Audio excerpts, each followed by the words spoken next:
Welcome to another live to air episode of, well, we're live to air right now, November 15th, 9 p.m.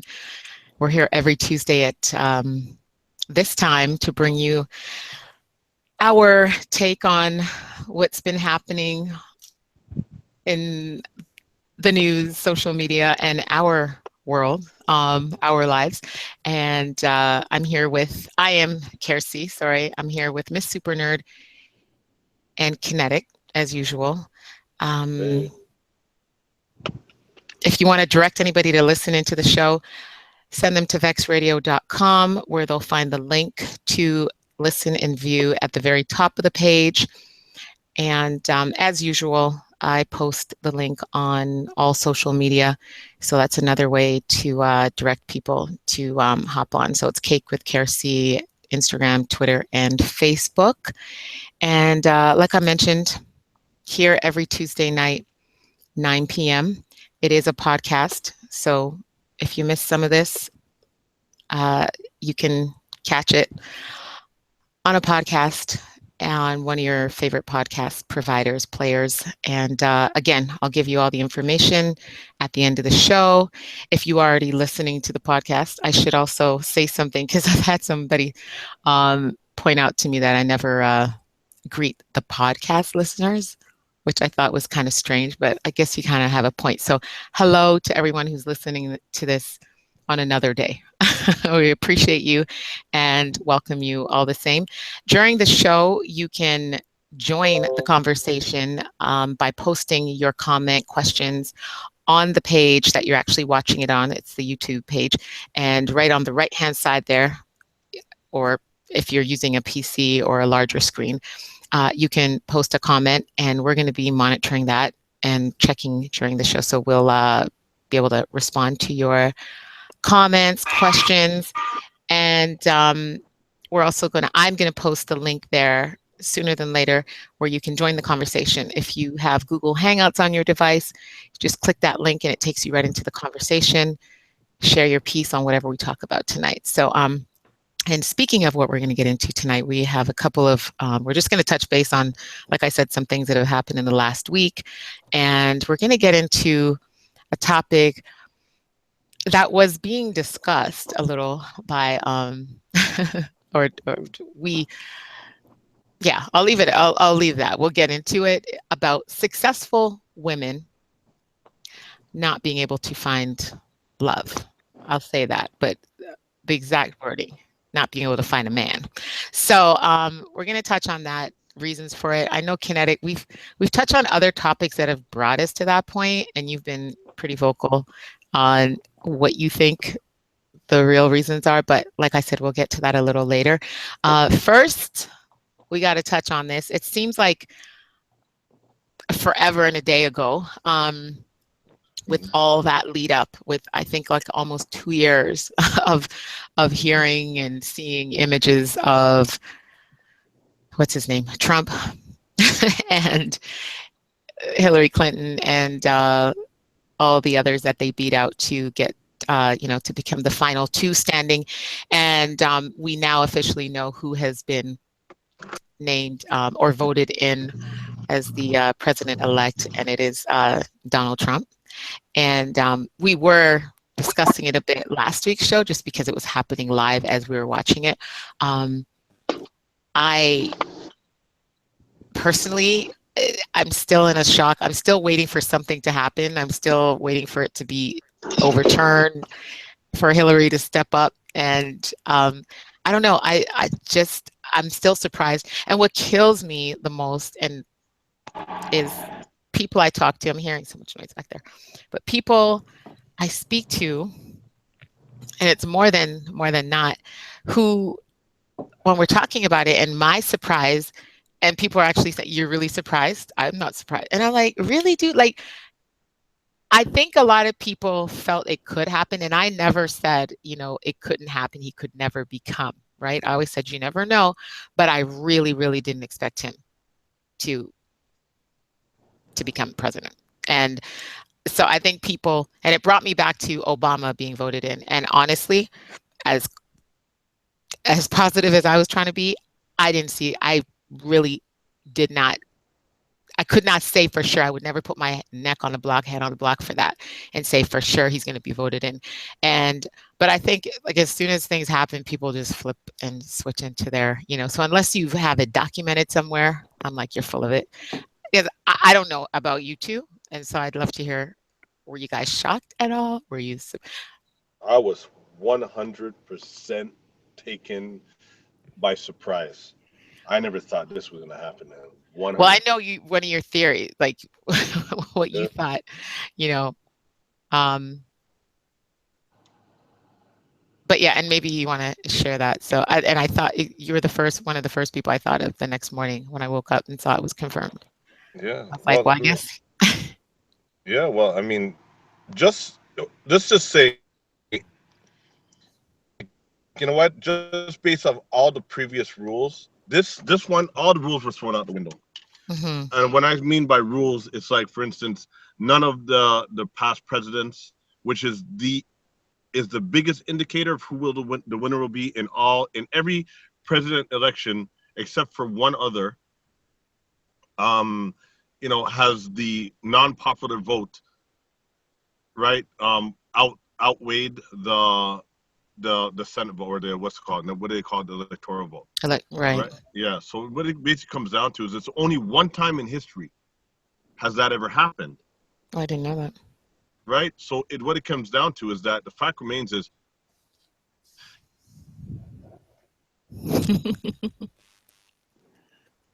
Can't hear you. Mm. Miss Super Nerd. I don't know what happened to Kinetic. What to do? Can you hear him? I can't hear diddly squat. Okay. Sorry. Yeah, I guess I don't know what happened. I don't know if he muted himself by accident, but um, okay. So let's move on to your reaction. Oh. Well, I won't say that I was shocked, and I won't say that I was surprised. Hmm. I'll say that I was disappointed, and I was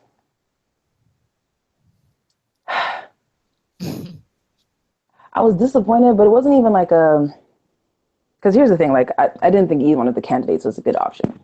Okay. I didn't think that either one of them truly represented the interests of the average American citizen. And when I'm talking about average American citizen, I'm talking about the people who don't fall in that top 10 to 20% where you don't need to check your bank account when you go to the bank, or when you go to the grocery store, or when you go to put gas in your car. And you don't have to play, Swiss banker where you're shuffling money from one credit card to another just so that you can pay your bills. So they didn't really represent the average American citizen, and they didn't really speak to the average American citizen. I both thought that they were terrible choices for the American public. And when all the dust settled, I thought all the Joe Biden memes were hilarious because I love Joe Biden. I Oh love my Uncle Joe. gosh. Yeah. And they continue to give me a life. So whoever's Yes. creating those, you're the bomb.com. Please don't cease. Trust. But I thought that the election was a reflection not only of the racial cancer that America has never really addressed and dealt with, but also a reflection of how disenfranchised the average American feels. And not only for the people who voted Trump into office, which was predominantly Caucasian women, but for the people who didn't even turn up to the polls. Because this is the first time that less than 60% of the population has not participated in the election process, which speaks a lot about how much people don't trust their government and how much people feel that their government has failed them. And then it spoke to the misogyny, the bigotry, the patriarchy, and the blatant racism that exists in America. And I think that for the longest time, when Obama was elected as president, first and second term, Americans felt that it was an indication that, you know, America was now a post-racial country. But probably in the last 2 to 3 years, I'd say starting with the whole Trayvon Martin case and then, you know, all the kind of cases that came up, it became more and more evident that not only was the justice system fundamentally flawed with regards to the representation of all citizens on a fair and level playing field, and driving accountability in law enforcement and in the justice field, but also with regards to what people's perception of people of color was, because it started off being about, you know, people of color being targeted and, you know, being gunned down and being killed. But then, you know, I started seeing all these other stories of, you know, Caucasian men, women, and children, you know, being gunned down, of, you know, Native Americans, of, you know, people of Hispanic and, you know, Latino background. So I think that this election was a wake up call for a lot of people that they really don't understand their government and justice system, number one. Because people kept on saying, well, you know, the popular vote, Hillary won, and it kept on coming back to, but do you understand how your government is set up? That's number one. And number two, it was a wake up call for a lot of Americans who thought that racism didn't exist anymore, or who thought that racism was a figment of the imagination of minorities in the country, whether you are a cultural minority, a religious minority, a racial minority, a sexual minority, whatever the case may be. This election has revealed work America has to do in order for it to live up to the ideology and the image that it portrays to other nations. And I think the other thing that, you know, in the week since the dust has settled, that has been kind of hilarious to me is how everybody's starting to feel like Donald Trump is Joanne the scammer. Because, I mean, there's still some things that are thoroughly, you know, disconcerting and very concerning for me when I look at who he's selecting for his cabinet. When you look at, you know, I mean, Mike Pence is already a red flag, but, you know, we knew that was coming. We just didn't think that he'd actually be in the White House. But when you start looking at, like, you know, the people who he's, you know, putting as, you know, his presidential advisor is a known bigot, is a known racist. His vice president is a known misogynist and a known racist. You have the moron, Sarah Palin, you know, being pegged for opportunities. You have Omarosa crying about how her friends and her family don't talk to her anymore because, you know, she decided to support her. I don't understand how you didn't see that coming. That's like saying, you know, I'm getting in a car with no brakes and I didn't know that an accident was going to happen. That was coming, bruh. Like, your car has no brakes. So I think that, to a certain extent, I mean, Donald Trump keeps on making statements that kind of, you know, are confusing people who voted him into office based on, you know, very negative isms. But at the same time, he's doing a lot of things that are still cause for concern. And, you know, you mentioned how you were hoping that, you know, you wake up tomorrow and, you know, Hillary Clinton has gotten it together and, you know, Donald doesn't get to make it to inauguration. The reality is, I mean, you know, I kind of thought that, you know, when election day happened and, you know, it was president-elect and, you know, everybody was throwing up in their mouths and, you know, MSNBC had the, you know, the news anchor who was like, yep, America, we're screwed. This is what it is. Good morning. You know, sip on this with your coffee. When that happened, you know, everybody started talking about, you know, all his court cases, one which is going to trial in, you know, December. In which he is asked to be postponed until after inauguration. His sexual assault cases, his child, his pedophilia case, which the girl has now dropped charges, as well as in the sexual assault case, the charges have been dropped. And, you know, I kind of looked at that and I was like, okay, well, you know, these are both grounds for impeachment.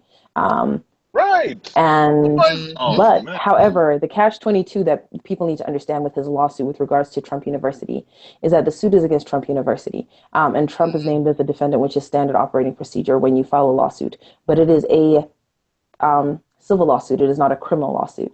And in the case of a civil lawsuit, the incorporation, the business entity, will be impacted.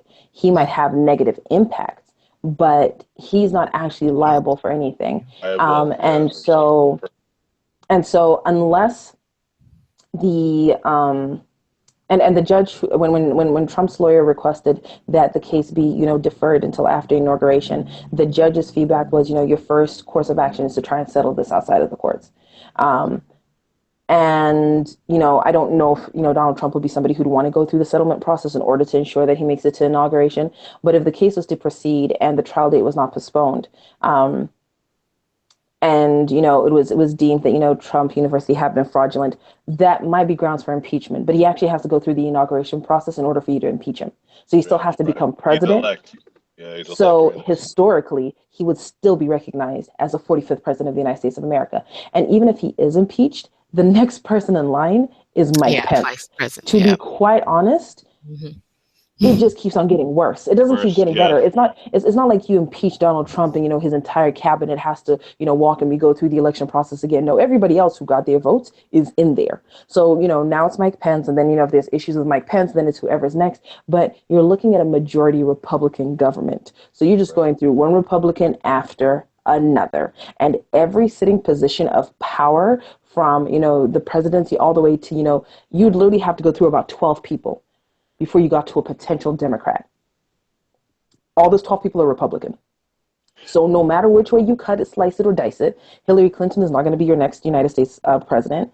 And it's going to be a long 4 years for America. I think that one of the good things that the states did is that they legalized marijuana across a lot of them. Because I feel like a lot of Americans are going to need to need that. Thoroughly, they're going to need to toke. Everybody just needs to go ahead and get a card and, have a conversation with their doctors. You can talk post-traumatic stress disorder. You can talk about, you can talk about anxiety. There's a lot of psychological conditions that qualify for that card. I think y'all need to start doing your homework. Google is a powerful tool, and get that card, because it's going to be a long 4 years. The American public has shown both its very beautiful side and its very dangerous and negative side, which is very sad in 2016. When you think about, how much information is accessible on people's phones, whether you have a flip phone or a smartphone, the internet is available to everybody. And the amount of willful ignorance, this is not ignorance based on lack of information, this is choosing not to access that information. The amount of willful ignorance that has kind of arisen to the top, like, a sewer that's burst, it's sad. It's really sad. I worry about, I have friends in the U.S. whose families have been harassed. And, they've all gone and gotten gun licenses now because they don't feel safe. I have American friends here in Canada who are concerned about the safety of their families, especially in the southern states. And, I hope that, this wake-up call forces America to do the work, to become the country that they claim that they are, and to become as great as they claim that they are. But I think it's going to be a really difficult and tumultuous and painful and uncomfortable 4 years for the United States. And I think it's, I thought about it, or I've had thoughts on it, listening to different people speak their piece about it. And I think I've referred to on the show, the last few months for me, just major changes, ending losses, and just different things that I did not plan for, did not anticipate, things that for the most part just seemed, downhill. Like it was just like, just one blow after the next. But I knew, and sometimes it's good when you can, just based on my faith and just, other things I've learned through life and other stories, I could look to other people, stories and how would I say it? Things that other people I know have been through, and it's a part of the journey, and it's a part of sometimes just you need that push or that just to be knocked down in order to get back up and to really take a good look at what you've been doing, what you haven't been doing, what you really want to do, and that's my personal experience. So I think about it in that way. When I hear a lot of people speaking, it's kind of like it's clicking to individuals and groups. The U.S. I'm referring to people in the U.S. I've talked to, and them recognizing that something like we got to get better and do better. And sometimes you need that that knocked down. And I mean, I thought the same thing. I mean, the Republicans, I think they got that when they saw how each one of their players was just like wiped out. But I'm sure there were a lot of behind door conversations, and people started plotting and planning throughout this whole run. And I mean, in their case, looking at the next, 4 years from now and what we can do to be better in the meantime. But big picture, it's sad because some people can reflect, and some people can now look at their town, the people they're surrounded by, their state, and then their country in the U.S. and realize, yeah, we are not, like, we're screwed, like, and we're not the greatest country on earth. Like, however, I go back to, I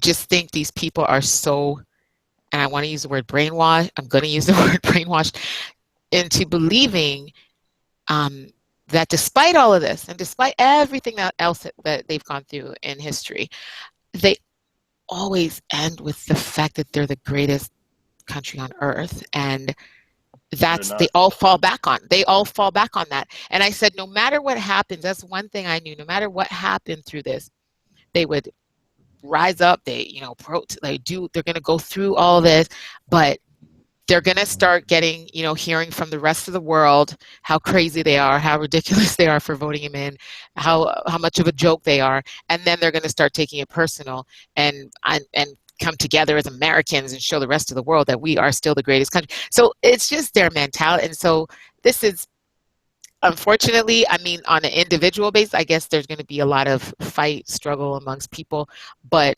they're going to hide behind that flag, all wrap themselves up and try to act like they're still great. And it's like, so I don't even know if this is enough to wake that country up and show them what they really are and who they really are. I don't know. I think it is. Going back to yeah, you didn't get to finish your point. Sorry.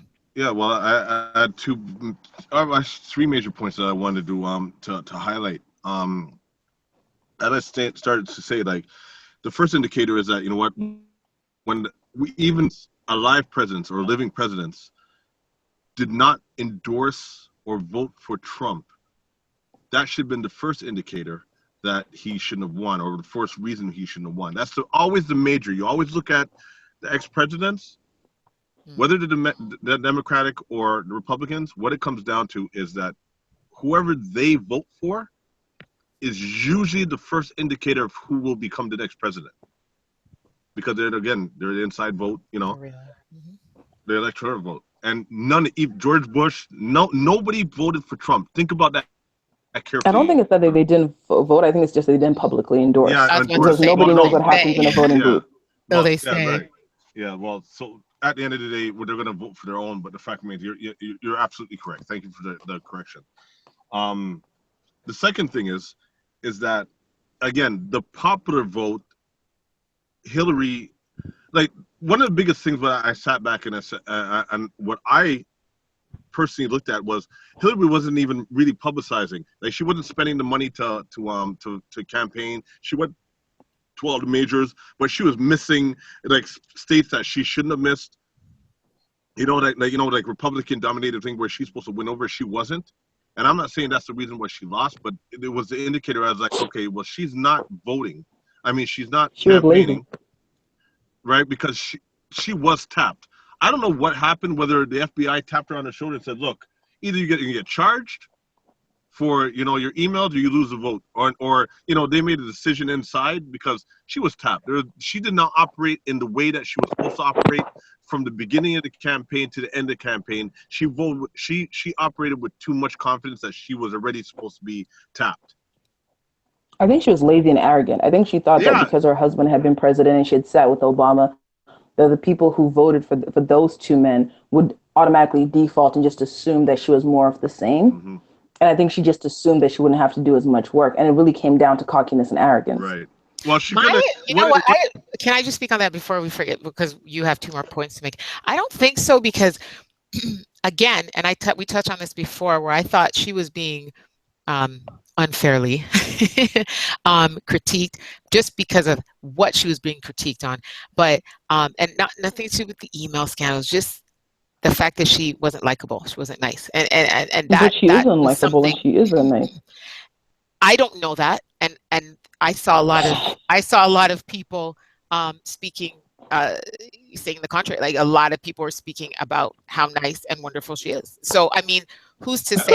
You know, and you know what? Her And track going record back says to otherwise. no, but going back to my bigger point to that, to people who've said this to me, is who cares? Like we are not. You don't vote for the leader of a country based on how nice and warm they are, but we do that when we look at women, like whether she's the CEO of a company, the head of a household. Like the mom's always supposed to be the nicer of the two parents, right?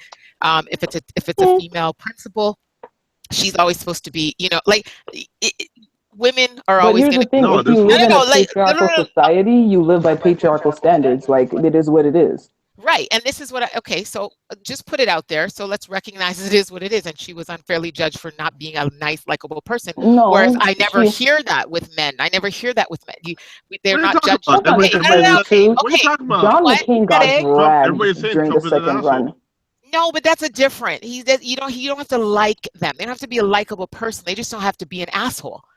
As long as you're not an asshole and a complete idiot as a man, you're good No, to go. because But I that's mean, also why Al Gore lost to George Bush because they said he wasn't likable and he didn't have a personality. Like CNN did Right. polls when no, but George Bush it's ran against different. Al Gore. Okay. I'm No, just and they talked about likability. Like that was one of the things. Like No, I because you have think to understand that connecting. people And I are think connectability. connecting. visceral They said voters. that's what they said. They didn't connect. And that's a totally Yes. different story because you look at someone like Obama who connects to everybody down to like a 5-month-old. Like, so, I mean, that's what I hear a lot for male, I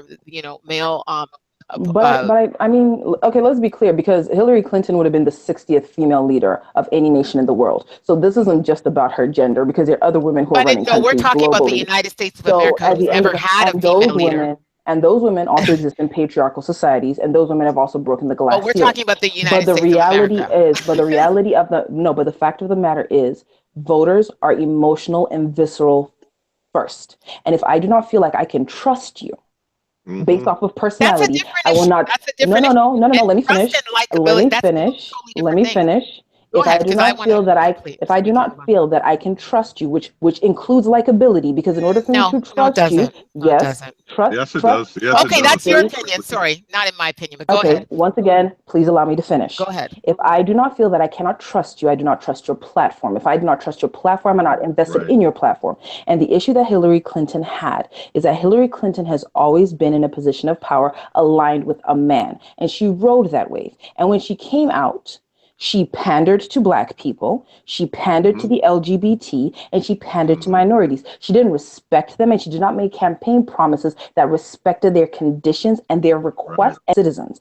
And what Donald Trump on the inverse did, because they're both assholes, let's be clear, nobody trusts either one of them. What Donald Trump did is he paid attention to what people's pain points were, and he tapped into that. So Cosign. Donald Trump is not a nice person. Hillary Clinton is not a nice person. First of all, let's be clear. They're best friends. Their daughters were maid of honors at each other's weddings. So these people are going to be cool beyond the election.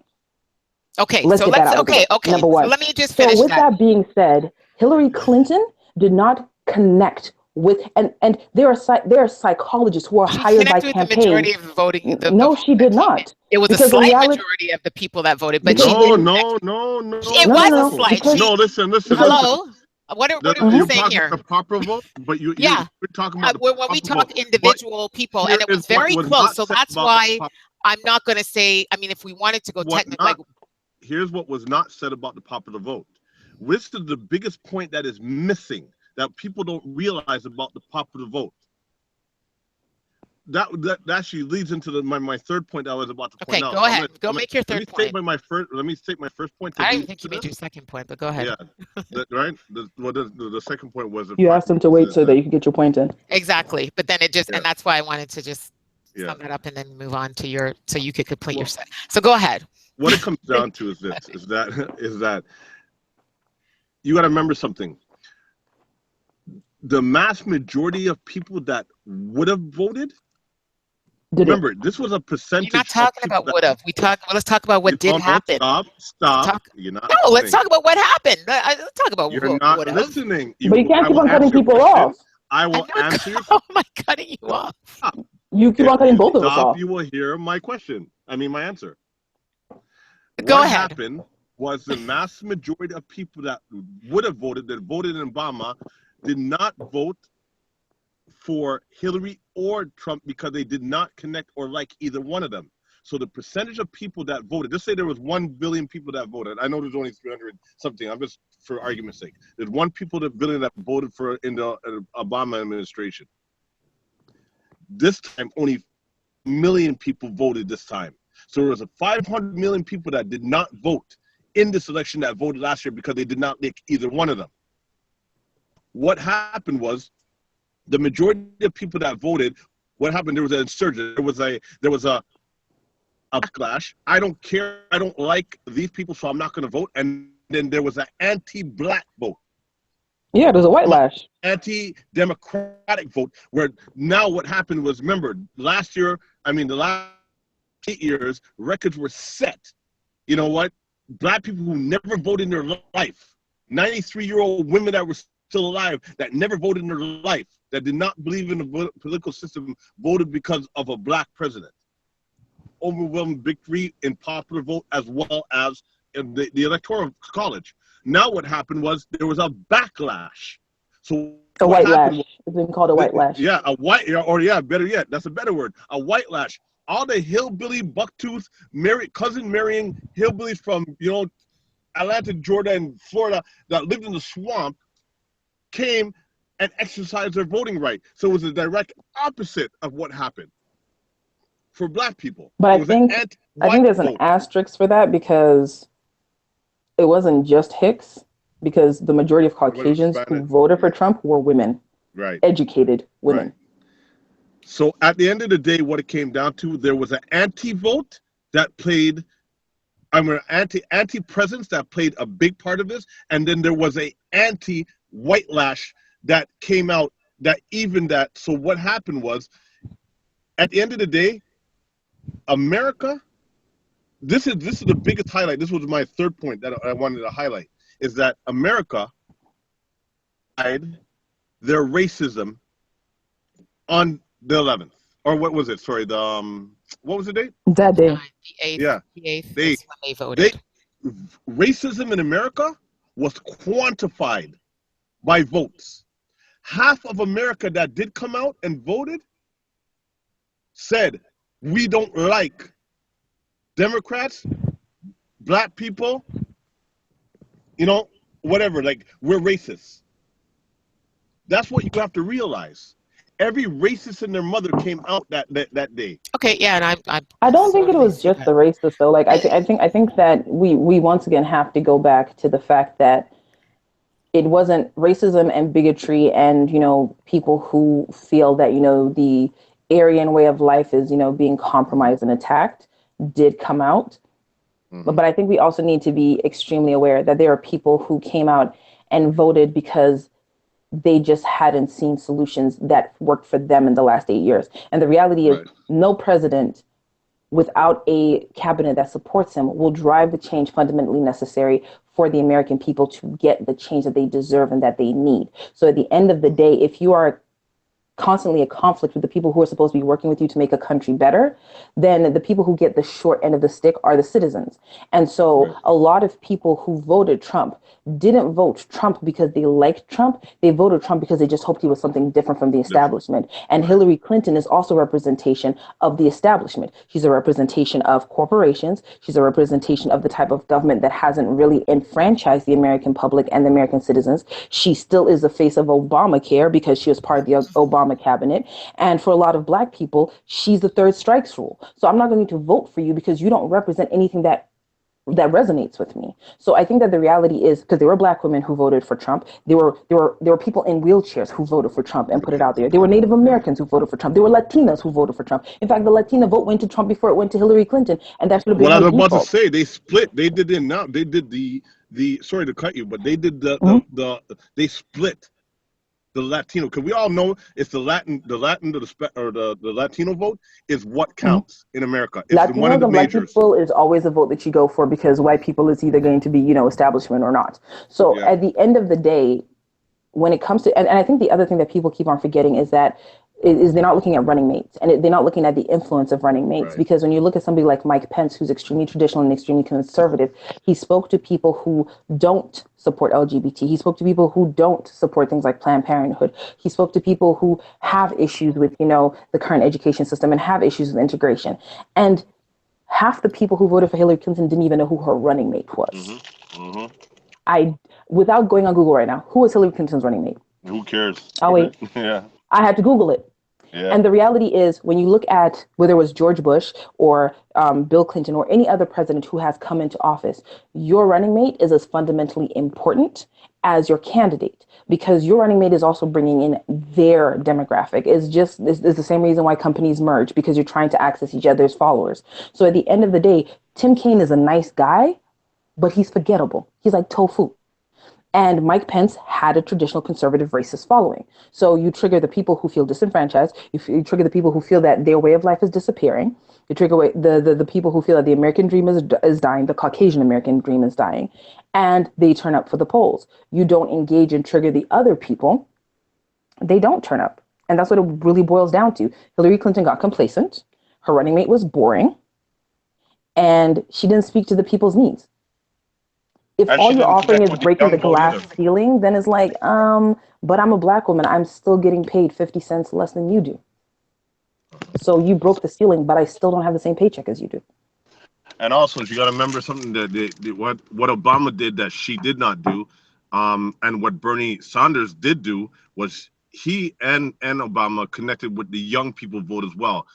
Young people, again, the majority of young people that voted for Obama or would have got behind Bernie, that was all excited about voting, that all of a sudden died when it became Trump. They were like, going back to the old youth mentality. I don't need to vote. My vote doesn't count. It doesn't matter. And she should have engaged Bernie. Knowing how much Bernie activated, she should have brought him on. She should have made him part of the campaign. Right. She should have made him part of the conversation. She should have talked about the campaign promises he made and how she supports them and why she might not agree with all of them. She'll do her best to make sure that those statements made. Like there was so many opportunities. Yeah. And my whole thing is Hillary Clinton lost my interest the day that she made the Beyonce quote. And she talked about, I got hot sauce in my bag. Swag. And I looked at her and I was like, Hillary, boo, sweetie, schnookums. You ain't never been for us. Right. Ever. Don't fake it. Well, I'd rather you say that you have to learn how to support us. I'd rather say that you want to create a bridge in order to be available to us, but don't pander. Don't come for my intelligence. That's where she lost me. I was so happy the day. I still say it to this day, and people are in shock.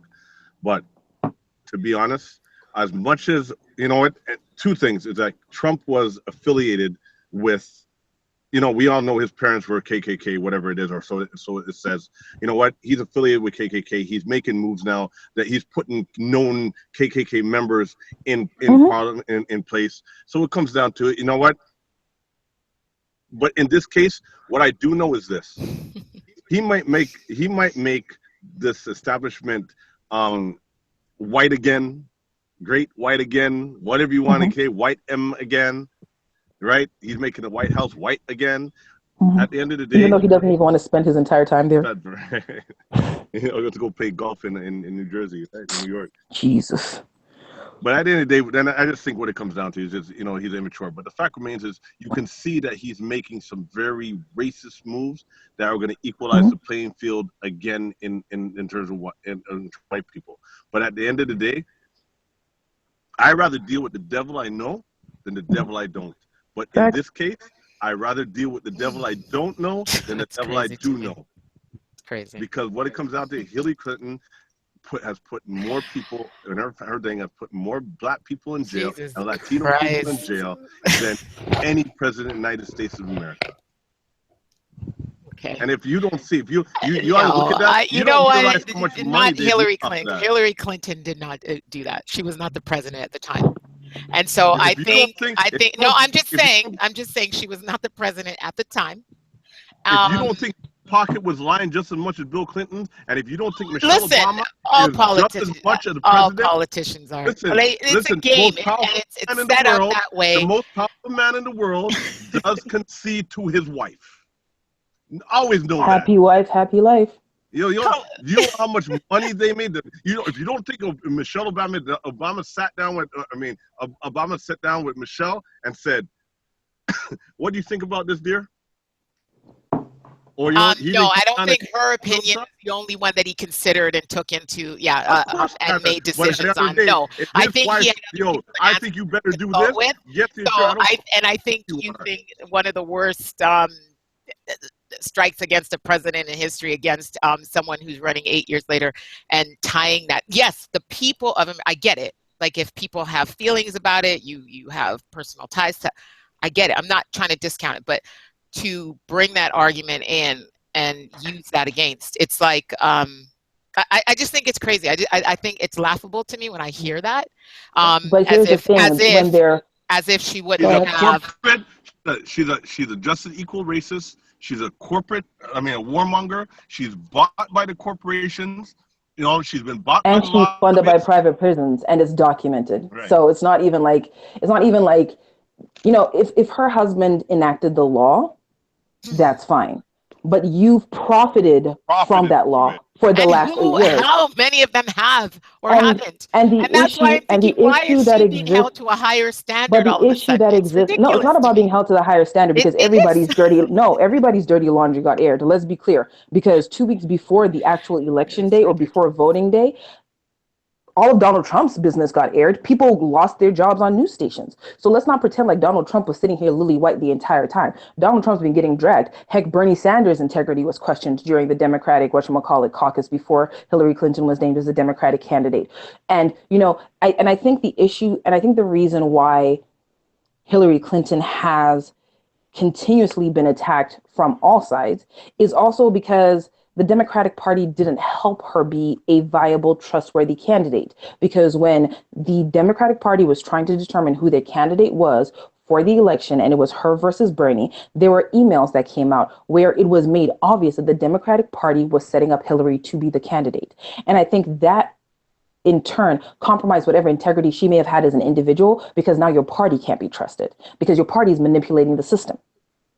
And I think that was also part of the issue. And at the end of the day, you know, as a woman, it would have been dope to see a female president, you know, come into office. But I made this exact same statement the first time that Obama ran. I cannot base my vote for a candidate just on whether or not one thing about them resonates with me.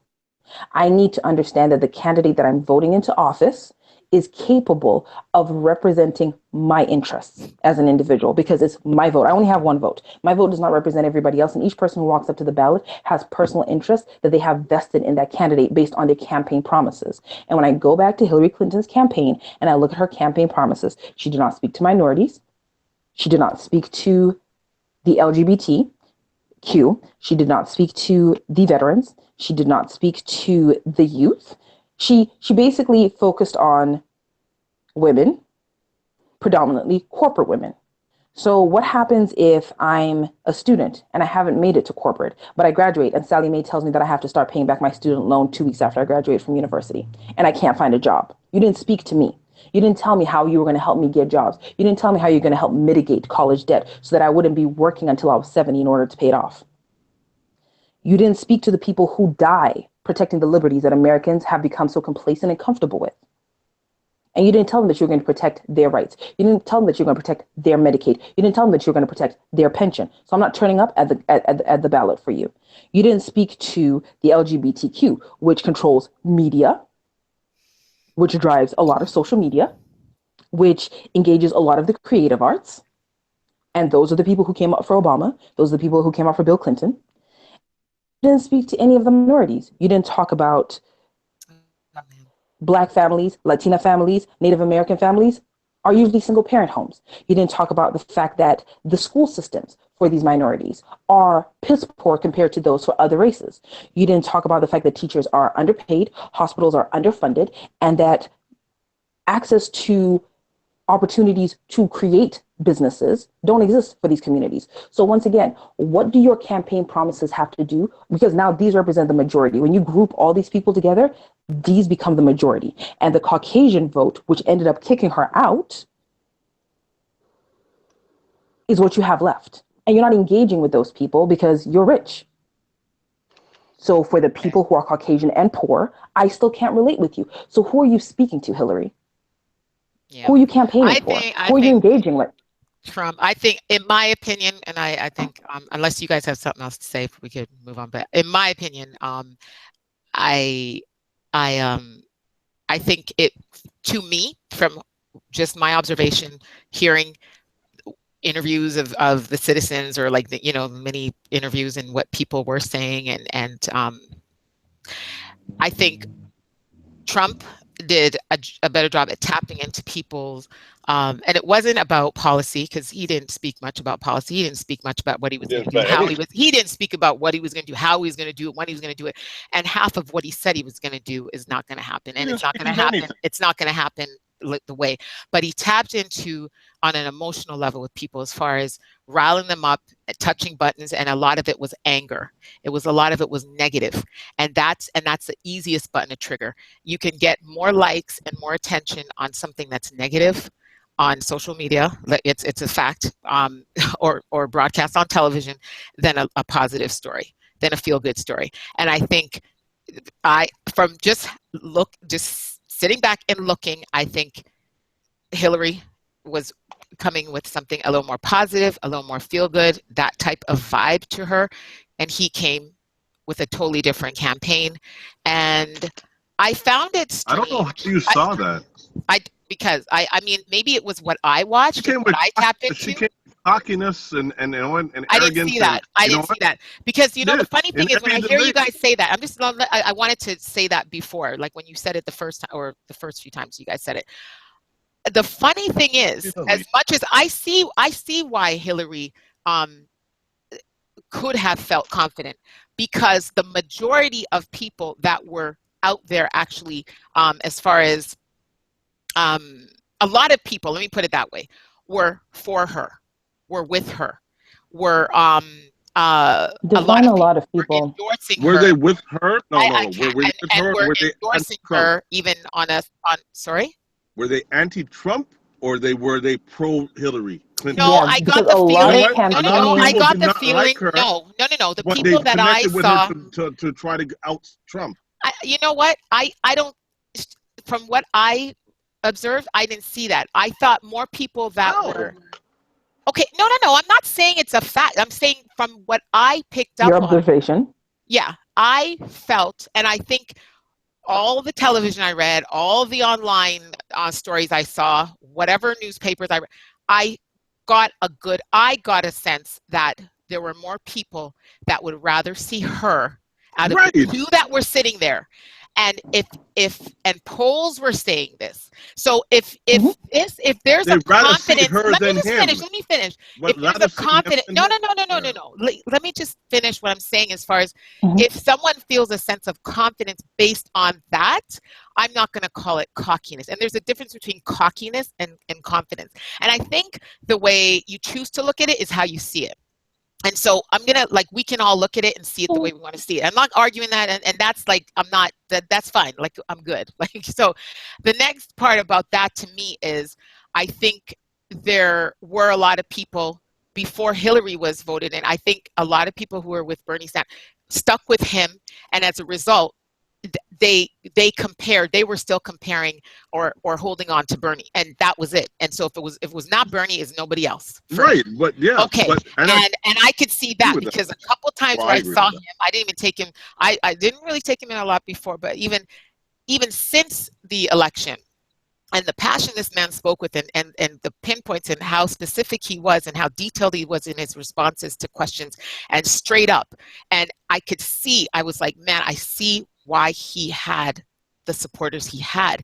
And I sat there and said, man, if he really probably would have been, the better choice to run and against, because it would be passion for passion type thing.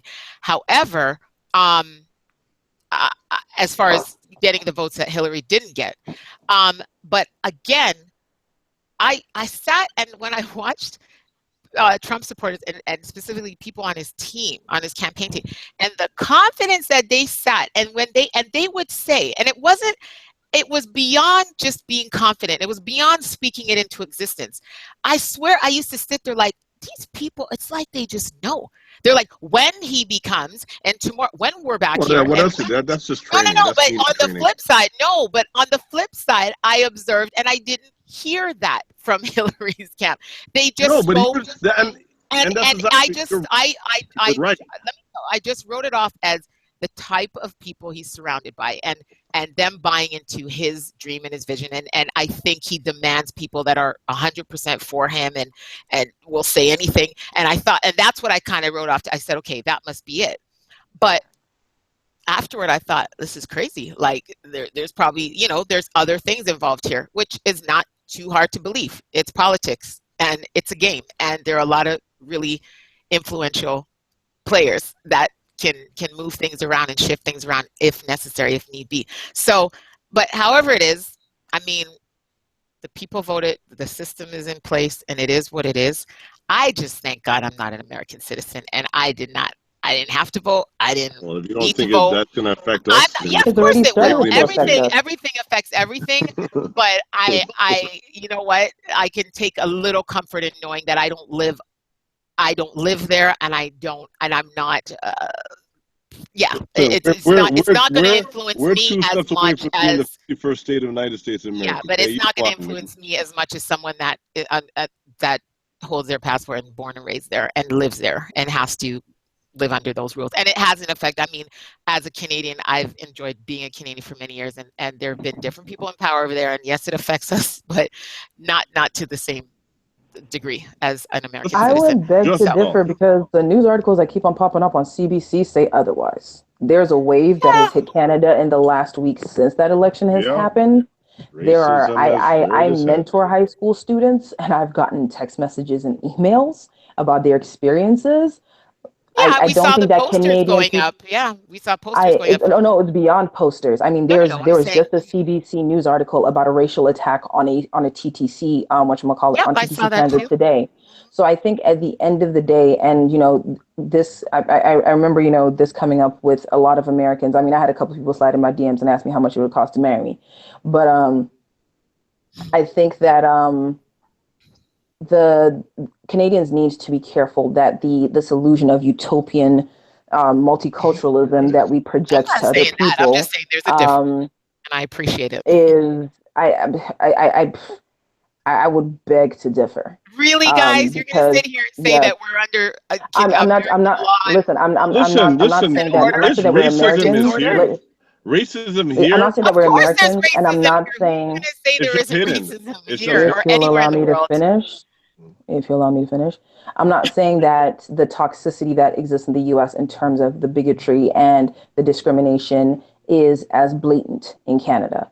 That is not what I'm saying.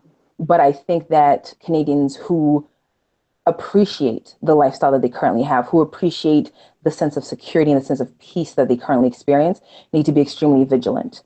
Because familiarity breeds contempt. And the danger that exists is that when you become too complacent, people like Donald Trump become president. And when you become too complacent, people who are similar to Donald Trump become prime ministers. So the takeaway for Canadians is... Well, we already had one. His name was Steve Harper. Yeah, well, apparently there's a new candidate who's saying she's trying to bring Trump values to Canada. But with that being said, I think the takeaway for Canadians is that we've seen how bad it can be.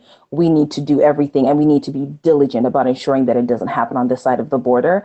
And we need to take accountability and ownership for the fact that there's work that needs to be done on this side of the border as much as there's work that needs to be done on the other side of the border. Canadians are just as racist as Americans. We're just more polite about it. There's no doubt. And I would never say that. And I don't think I think every country in the world, racism exists and excuse me. And the other thing is, I'm sorry. Yes, this is live. The other thing is, sorry, my point was totally lost. Anyway, if you guys are ready, I'm just going to take that. You got to remember something.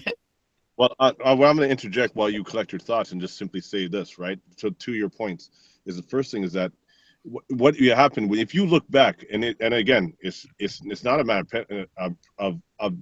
it's not a matter of opinion, it's a matter of observation. What has been observed and been said based on these analysts looking at finding all this information and putting it out there and basically dictating what has been said, and I guess in a broad sense is the first thing is that if you look at the campaign, they're saying we all know, Matt, you have to say when I become president. She was saying it as well. When I become president, that's just what they do. That's just media training. But no, I mean, you know what? If I could find footage and show you just what I was referring to, it was eerie. It was okay. strange. You might be. And I've seen a lot of people. Everybody says that in media. It's just well-known fact. You say, you know what? Just like King James would say, he's king. Everybody said he said it until everybody believed it. His campaign said it. Now everybody's calling him king. Now he's living up to expectations. It's what you say. It's when I become president. It's just a natural. It's a natural progress in media training. I know. I'm just talking about his people. I think what Karen is referring to is the almost cult-like belief that Donald Trump's camp had in the fact that he was going to become president, and that's why I was trying versus the more conservative aspect to how Hillary Clinton's camp. Exactly what I was trying to speak to. So what I was trying to say was that the fact remains is that the surrounding people that voted for Hillary, you got to remember something. The most popular vote was Bernie Sanders. He had America's popular vote. Mm-hmm. Okay. He would have won definitely the popular vote. We know the Electoral College didn't go with him. So when he dropped off, a lot of other people dropped off that came to and said, screw it, we're not voting for anybody. So that was a major, major, major blow to the Democratic vote. Okay, and America vote, period. And the same thing happened on the other side too, believe it or not. But he was able to make up for it by pulling out votes that didn't exist for a very long time. And so a lot of people, real Republicans and people who wanted a real Republican representative rejected him. Right. Believe it or not. And he still won. So, I mean, it happened on both sides. Yeah, but go ahead. Trying to get to the point, though. This is a circumstantial. Getting to the point now is that simple. The people that actually backed Hillary did not want to necessarily back Hillary. They backed Hillary because it was anti-Trump thing. They didn't what? The general idea was you are a more worldly leader, but you're not a business person. You don't understand how to run America. You know foreign affairs. That's where you're qualified. Did people believe, really, the people that were backing Hillary, all the artists, all the celebrities and all that, it was anti-Trump. None of them really believed in Hillary Clinton to run this country as a qualified leader. They said you are a qualified foreign affairs leader. You understand foreign politics. Can you run this country as a business person? No. So they didn't believe in her, essentially. This was an anti-Trump vote, anti-Republican vote. This was not a I believe in Hillary vote. So that's why nobody was saying exactly what you're saying. Oh, we believed in her. We're like, no, stop Trump. And I remember that's a big difference in me believing in you as a leader. So understand that. That's what the I disagree. I disagree that the majority of her votes were anti-Trump. I disagree. And I mean, you have a lot of Democrats. You have a lot of people that she did connect with. You have a lot of people that do respect her. And I'm just saying, you can't, like, for me, if you're going to say the majority of the numbers she got were anti-Trump, nah, that's a little but I just told you. But you know what? If you were listening to what I said, I did listen to you. I don't agree with you, and I don't think that's factual. That's all I'm saying, so and you're gonna have to accept that I don't agree, and it's not factual. I'm pretty sure it's not factual. But it is factual. Of her, and all the people that put their face out there to support her were because they did not want Trump in. Nah, doubt it. I'm sure if there was another Republican there. Let me repeat it again without interruption. Go ahead. Because I clearly didn't interrupt you. But go ahead. Bernie Sanders had majority popular vote out of all the candidates that were there when he dropped off, people said, I am not going to vote. What is that? 49% of Just American right citizens. there, that's quantifiable. The majority of people that were going to vote said, I'm not going to vote. What does that say? That says that I don't believe in Hillary. So that's the first quantifiable description. The second part of it is now, you know what? Half of those people, at least, were I'm voting because I don't want Hillary in there. So what it really, if you cut half those votes in, I mean, you cut half of Hillary's popular votes in half, it was because it's saying that I was either voting for Bernie Sanders, not Hillary, against Trump, so that's why I'm voting for Hillary. Even if it was thing, the fact remains that that is a quantifiable fact. That's mathematics. How you do not understand or not see that it was the majority of people did not vote for Hillary Clinton. They voted anti-Trump or did not vote for Hillary Clinton. That is, it's like Or saying, wrote in their vote. right? It's All saying, right. if you think about it, Yeah, the 11,000 that went to Harambe the not gorilla, I would agree that those ones were anti both. But as far as you everything, can't say Here's that my the other majority of people but question. voted it's, for it's Hillary Clinton. You Here's got my other question. We like I sit here and I'm like, okay, so there was Hillary Clinton and there was Donald Trump. But the question that I keep on asking my American friends who are so confused and so surprised and so disappointed is y'all just forgot about like Jill Stein? Like y'all had other candidates. Like there was a third party, America. Just in case y'all forgot, just in case you're unaware, you might have a two-party government because you keep on voting the same system into office, but you do have other candidates. You do have other independent parties who are actually invested in enacting the changes that you keep on asking for in your local district. Now, I will say that the thing that I loved about this election, despite the fact that this is a majority Republican government and next year America will probably go through a second Great Depression, is the number of Black female judges who are elected across the country. The groundbreaking senators. There was a senator in Minnesota, I believe, who is Black and Muslim. And then there was a senator, I believe she's in California, who is Native American and African American, and the youngest senator for her state. And then there was a whole bunch of young mayors who were voted into office. Yeah, Detroit one, That was 21 years encouraging old. to Yeah. see.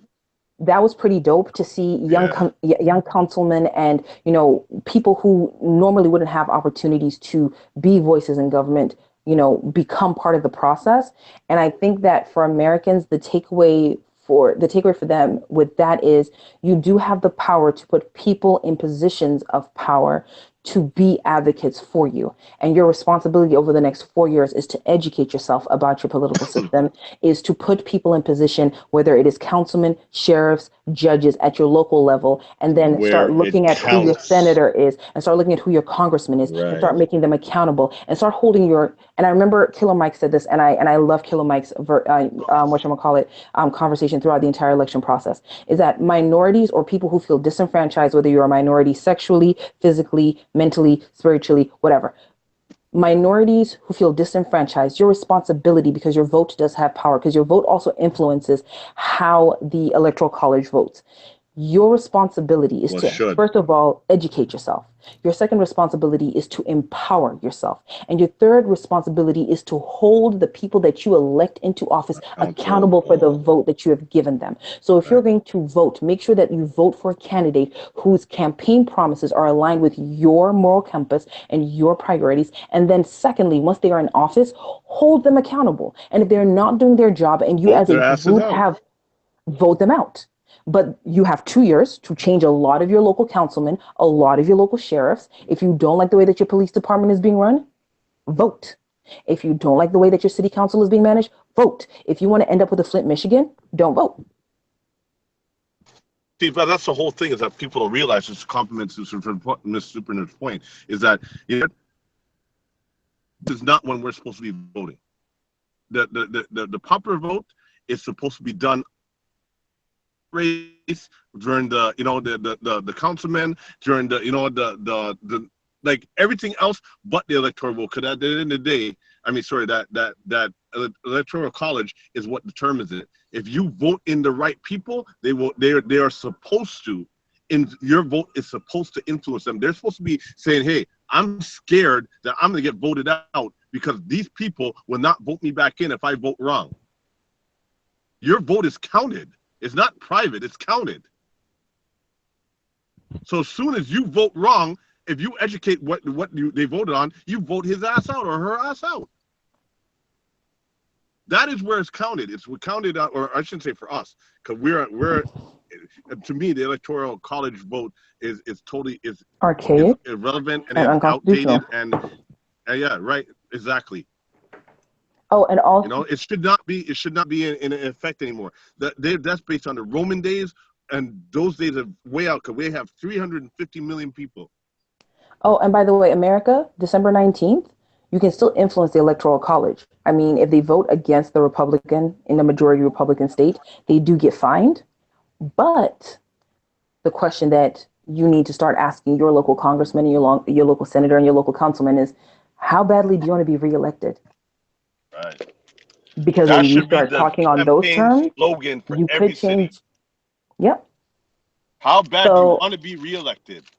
Americans, all I can say to you is educate yourselves, empower yourselves, and hold your elected officials accountable. That is the one thing that I will give Canada credit for. It is the one thing that I'm thoroughly excited about when it comes to Canadian government, is that the citizens still have ownership of the vote, and this government is still for the people. And when people are dissatisfied and disenfranchised, you can walk into your MP's office, you can walk into your local councilor's office, and you can ask them if they're doing their job. Americans, stop waiting for people to do the job you've hired them to do. You employ these people. Your tax dollars pay these people. I just want to point out, Congress has increased the salary 9 times and refuses to raise the minimum wage. You voted those people into office. Congratulations, America. And on that note, I'm going to take the time to point out that the link is up. So if you have any comments to make on this topic or the next one we jump into, feel free to join. Yeah, I don't need to tell you where you're going if you're already listening. And you can also comment if you're listening to this podcast. Feel free to leave a comment below and give us a thumbs up if you're feeling it. Again, vexradio.com is where you find all of the links and all the past links to the past shows as well. And you can listen to the best in hip hop and R&B 24/7 when you're not listening to Cake with Kirsty. So we're going to jump into something else that seemed to,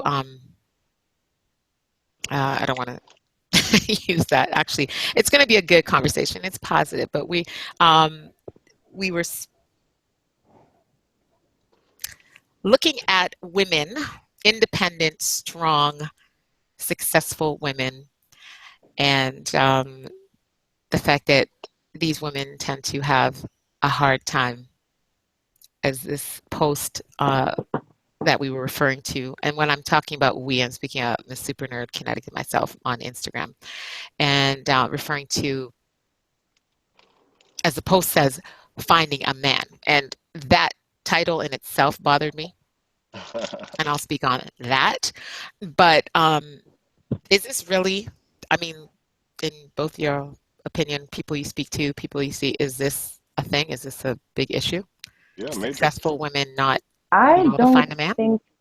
I don't think it's finding a man. I think it's finding a man as young as they used to, because As the what? numbers as young as they used to. People don't get married as young as they used to, and I think Okay. what's happened and this is across all races, what's happened for a lot of men and a lot of women is that people need to. Okay, so when you backtrack and you look at the reason why marriage exists. Marriage is a business contract. Right. At its very base and core. And initially, when people started getting married, it was about reciprocal ROI. So it was you provide protection and you provide sustenance, and I basically help you continue your bloodline and make sure that you have somewhere warm and comfortable to come home to. That was the exchange. And then as, the industrial age came into play, and it's, stopped kind of being a hunting and gathering thing. And we went from the, hunting and gathering to the agricultural revolution, to the industrial revolution, and then, to the modern day, with people becoming more educated, and with people kind of pursuing careers and growing their corporate careers. Both men and women don't necessarily feel the need to get married at like 24, 25. It still happens. It doesn't necessarily happen. It doesn't necessarily, I mean, across the globe, but I don't think it necessarily happens for 24 and 25-year-olds who are, pursuing second degrees or who are pursuing PhDs. And the reality is, and that's both on both genders. The other thing that, people need to take into consideration is that this is the first time in humanity's existence that women outnumber men. So this is like the Hunger Games of dating when it comes to options, because there are less men than women. And that's due to infant mortality, that's due to incarceration, that's due to, sexual preference, that's due to different things. And then the other thing is, just like you, I was a little annoyed at the phrase of finding men, because there appeared to be this single focus accountability with regards to how women are responsible for making these relationships work. And I think that especially with women being more successful than men, the fastest growing, number of professionals with master's degrees or higher, fastest group of, people, opening businesses and driving the economy, largest group of, women outnumber men in terms of, high school graduation, college graduation, in terms of undergrad degrees, graduate degrees, doctoral degrees. So there is now a disparity with regards to the necessity for marriage, because I no longer need you to protect me. I no longer need you to provide for me. I no longer need you to espouse the traditional roles. And I think what's happened is that men are trying to figure out where they fit into this new dynamic for women. And women are struggling to find the balance between having all these opportunities and being empowered, and still maintaining their femininity.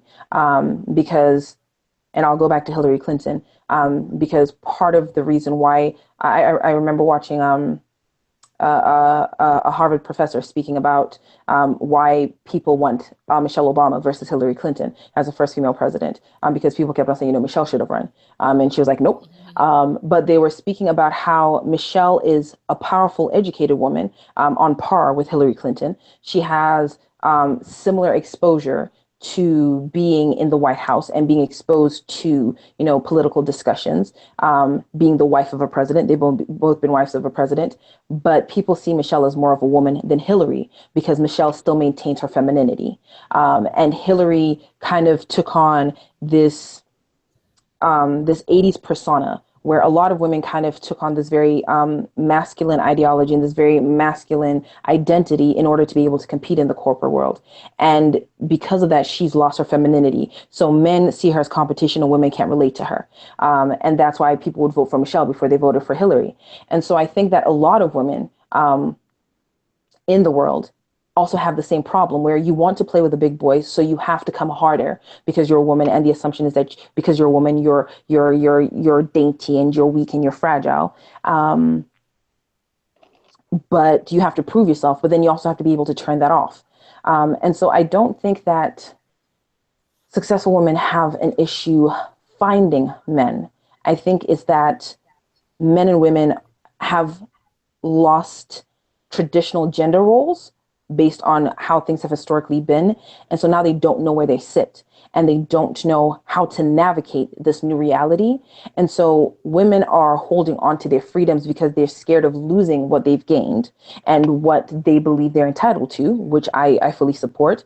But men are also trying to figure out, how do they still,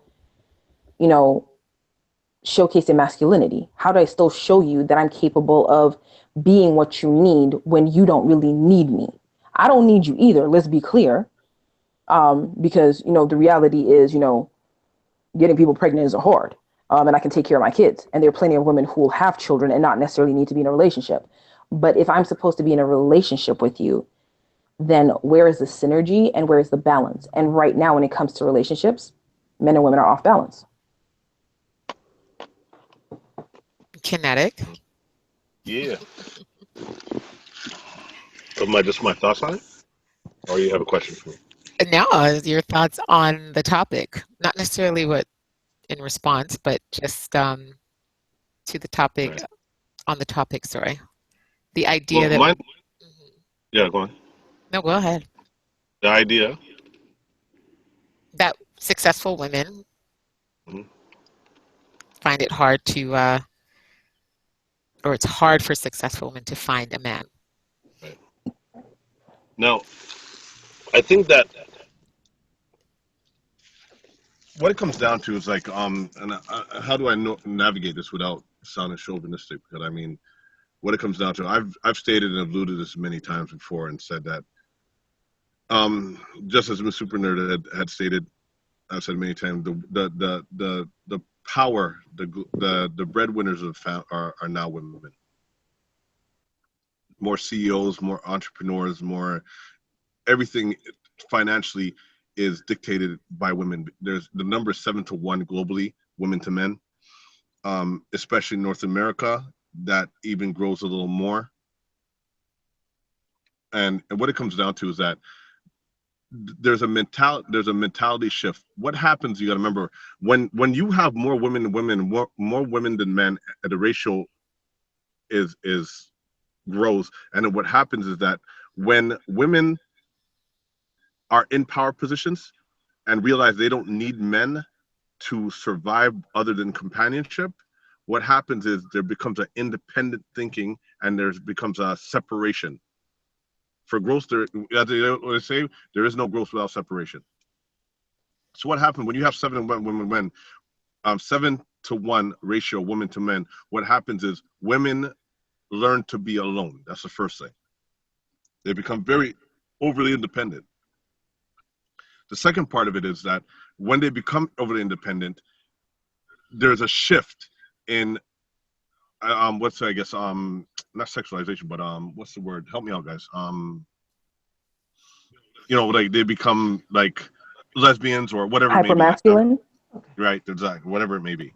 Right. So what happens is that, you know what, some women start looking for companionship with other women, and it becomes okay. And you know what? This has happened over a course of this happens in cycles. It just like it happened within the Roman times, it was okay. Even pedophilia was okay back in Roman times. This happens within cycles because we go through changes. And especially with all, and we're not, and one thing I do have to point out, we're not talking about ethnic people. We're talking about this highlight, and I believe Supernerd, you did touch on this. We're talking about successful women, period. We're not talking about just North America. We're talking about a global level, right? So, but what I'm trying to say is that the fact remains is that women start becoming independent of men, start looking for the comforts with other women. They realize that we don't need a man. So what happens is they become in the mentality becomes, you know what? It becomes your need versus your wants start to be answered. So you start looking at it. Well, I don't need a man to survive. I don't need a man to have kids. I just need to have sperm. I'll go to the sperm bank or I'll go to adopt, whatever it may be. You don't need to maintain a child because you're independent of that man now. So what happens is that when that happens, there is a shift in terms of your need to your want value or ratio. You start looking at it, hey, you know what? All right, I've learned to be alone. I've been alone for 5 years. I don't need a man, whatever it may be, blah, blah, blah, blah, blah. The same old. And especially when you do find a man, you look for qualities that you want. It becomes preferences over, I guess, like preferences versus desires. Like I want him 6 feet tall versus he has 6 feet. He has six like she's like, I have money, or I need a man with money. So I don't know if I'm explaining myself properly because I'm actually being a little more selective or. Yeah, but that's like they start taking time. They start saying, hey, you know what? And their patience become a lot thinner. It becomes what they. As soon as the guy messes up, it's like, yo, he out the door. I don't need him. I got my own money. I got my own car. I got my own this. I got my own that. So you know what? I don't need him. All I need is and I can go rent that if I need to. I can jump on a plane, go to Jamaica, and go rent a cake bake. Yeah. So hold on. I have a question though. You did not. What exactly is overly independent? Could you define that, please? Yeah. Okay. Well, when I say overly independent, what it comes down to is this. All right. Independence is one thing. Okay, where you can maintain your own. Over independence, in a sense, is that you know what you start discarding things that you would normally or men that you would normally go for. You start dispensing, or you start not dispensing, but making dispensable based on your financial aspect or your wants versus your preferences. I mean your needs versus your preferences. I So need when you start further looking, clarification because I mean, if your standards have evolved, you can't be uh-huh, penalized. That's like telling a guy, okay, so we'll flip the script. That's like telling a yeah, guy, well, you grew up in the hood, you've only been mm-hmm, around a certain type of chick who, right, who's impressed by, you taking her to, Denny's. We'll just say Denny's. And then you go to university, you become educated, mm-hmm, you end up becoming a doctor. mm-hmm, And then through going through the education process, you become exposed to women who have the same mindset right, as your evolved yeah, mindset. You also right, become exposed to a certain lifestyle. mm-hmm, So now, because you're successful, you're educated, you're aware of your options and your value, mm-hmm. would you go back to the hood, to the chick who doesn't understand you anymore? Believe it or not, Because no. because the trade-off is, the according to your definition of overly independent, Yeah, if you have educated yourself, if you have empowered yourself, if you have elevated yourself and put yourself in a position of, financial solvency, in a position to be culturally exposed, in a position to be aware of, certain things that may not have been accessible to you before, mm-hmm. you should still go back to the dude who cannot relate to that, who cannot identify with that, and can no longer relate to you because your tastes differ. So why Well, am I not actually, allowed to elevate my standards if I've elevated myself? well, actually, on the contrary, when men become successful, when I'll say even black men, or I'll bring it towards black men. When Mm-hmm. black men become successful, they do one or two things. Marry a white First girl? thing they either go to a white woman, or they go get that ghetto girl that grew up in the hood that understood them. So you're Really? kind like like for instance, you know what? LL Cool J, look at his wife. Denzel Washington, look at his wife. But What they're not happens? ghetto. And they Uh, evolved with their no, they husband. They evolved. They did they evolve, but they the married reason they young got and with they them, evolved with their spouse. Let's be right? clear, because When no, no, Denzel's no, wife they met him went before he back was and famous. got them because they're No, no, no, no, no, no, no, no, no. LL Cool J Denzel's didn't marry wife, his wife right away, no, no, or no. Denzel didn't marry his wife. Pauletta and Denzel been together for a minute. Let's be clear. Pauletta Yeah, knew yeah, Denzel when but he Denzel was went still back doing to. stage play. He didn't go back to her. He never left her. Okay, maybe There I'm a was bit off by nobody. that. Listen, Yeah. there was. Listen, he might have dated other people, but Pauletta was always in the picture. And when Denzel came up, when he did Mo Better Blues, Mm-hmm, Pauletta was on the red carpet with him. mm-hmm, Go and Google it. So you're giving. And then when it comes to LL Cool J, LL Cool J, when he did I Need Love, he didn't know his wife. But when he first popped off, he knew his wife as a friend, and then they got married. but Same that's thing my with point. Samuel He L. went Jackson. back to his girl. So I'm just talking about no, it Or no. from. we could, I But guess here's the in these thing. cases, you could say they stayed with versus, Yes, and they evolve together. yeah, So they're going both somewhere else. elevating and they're both being exposed to the same life experiences and the same cultural impact. So that's not the same as you, Kinetic, for example, becoming educated and becoming a multimillionaire and then meeting a woman who has never seen $1 million in her life, has never been exposed to that lifestyle, and going, yeah, I choose you. The reality is, when it comes to the conversations you're going to have with somebody at a certain level, they evolve. Right, So the conversations you'd have had when you were broke and could only afford a Big Mac, become completely different when you can have caviar for breakfast right.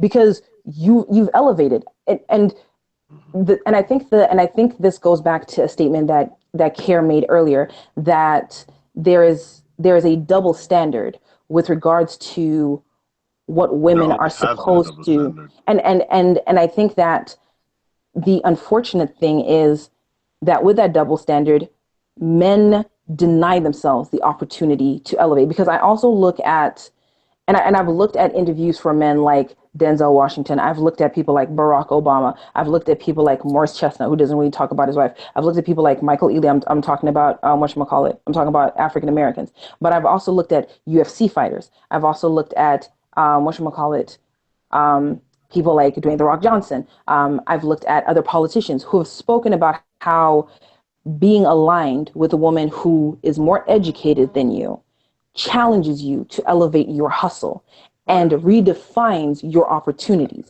And the issue that exists, this is not a generalization, my observation and my experience, is that a lot of men love the idea of a successful woman because it doesn't require them to be responsible for her. It allows you to redefine your interaction with her. Because she may not necessarily meet you, she may not necessarily need you, but she can match you.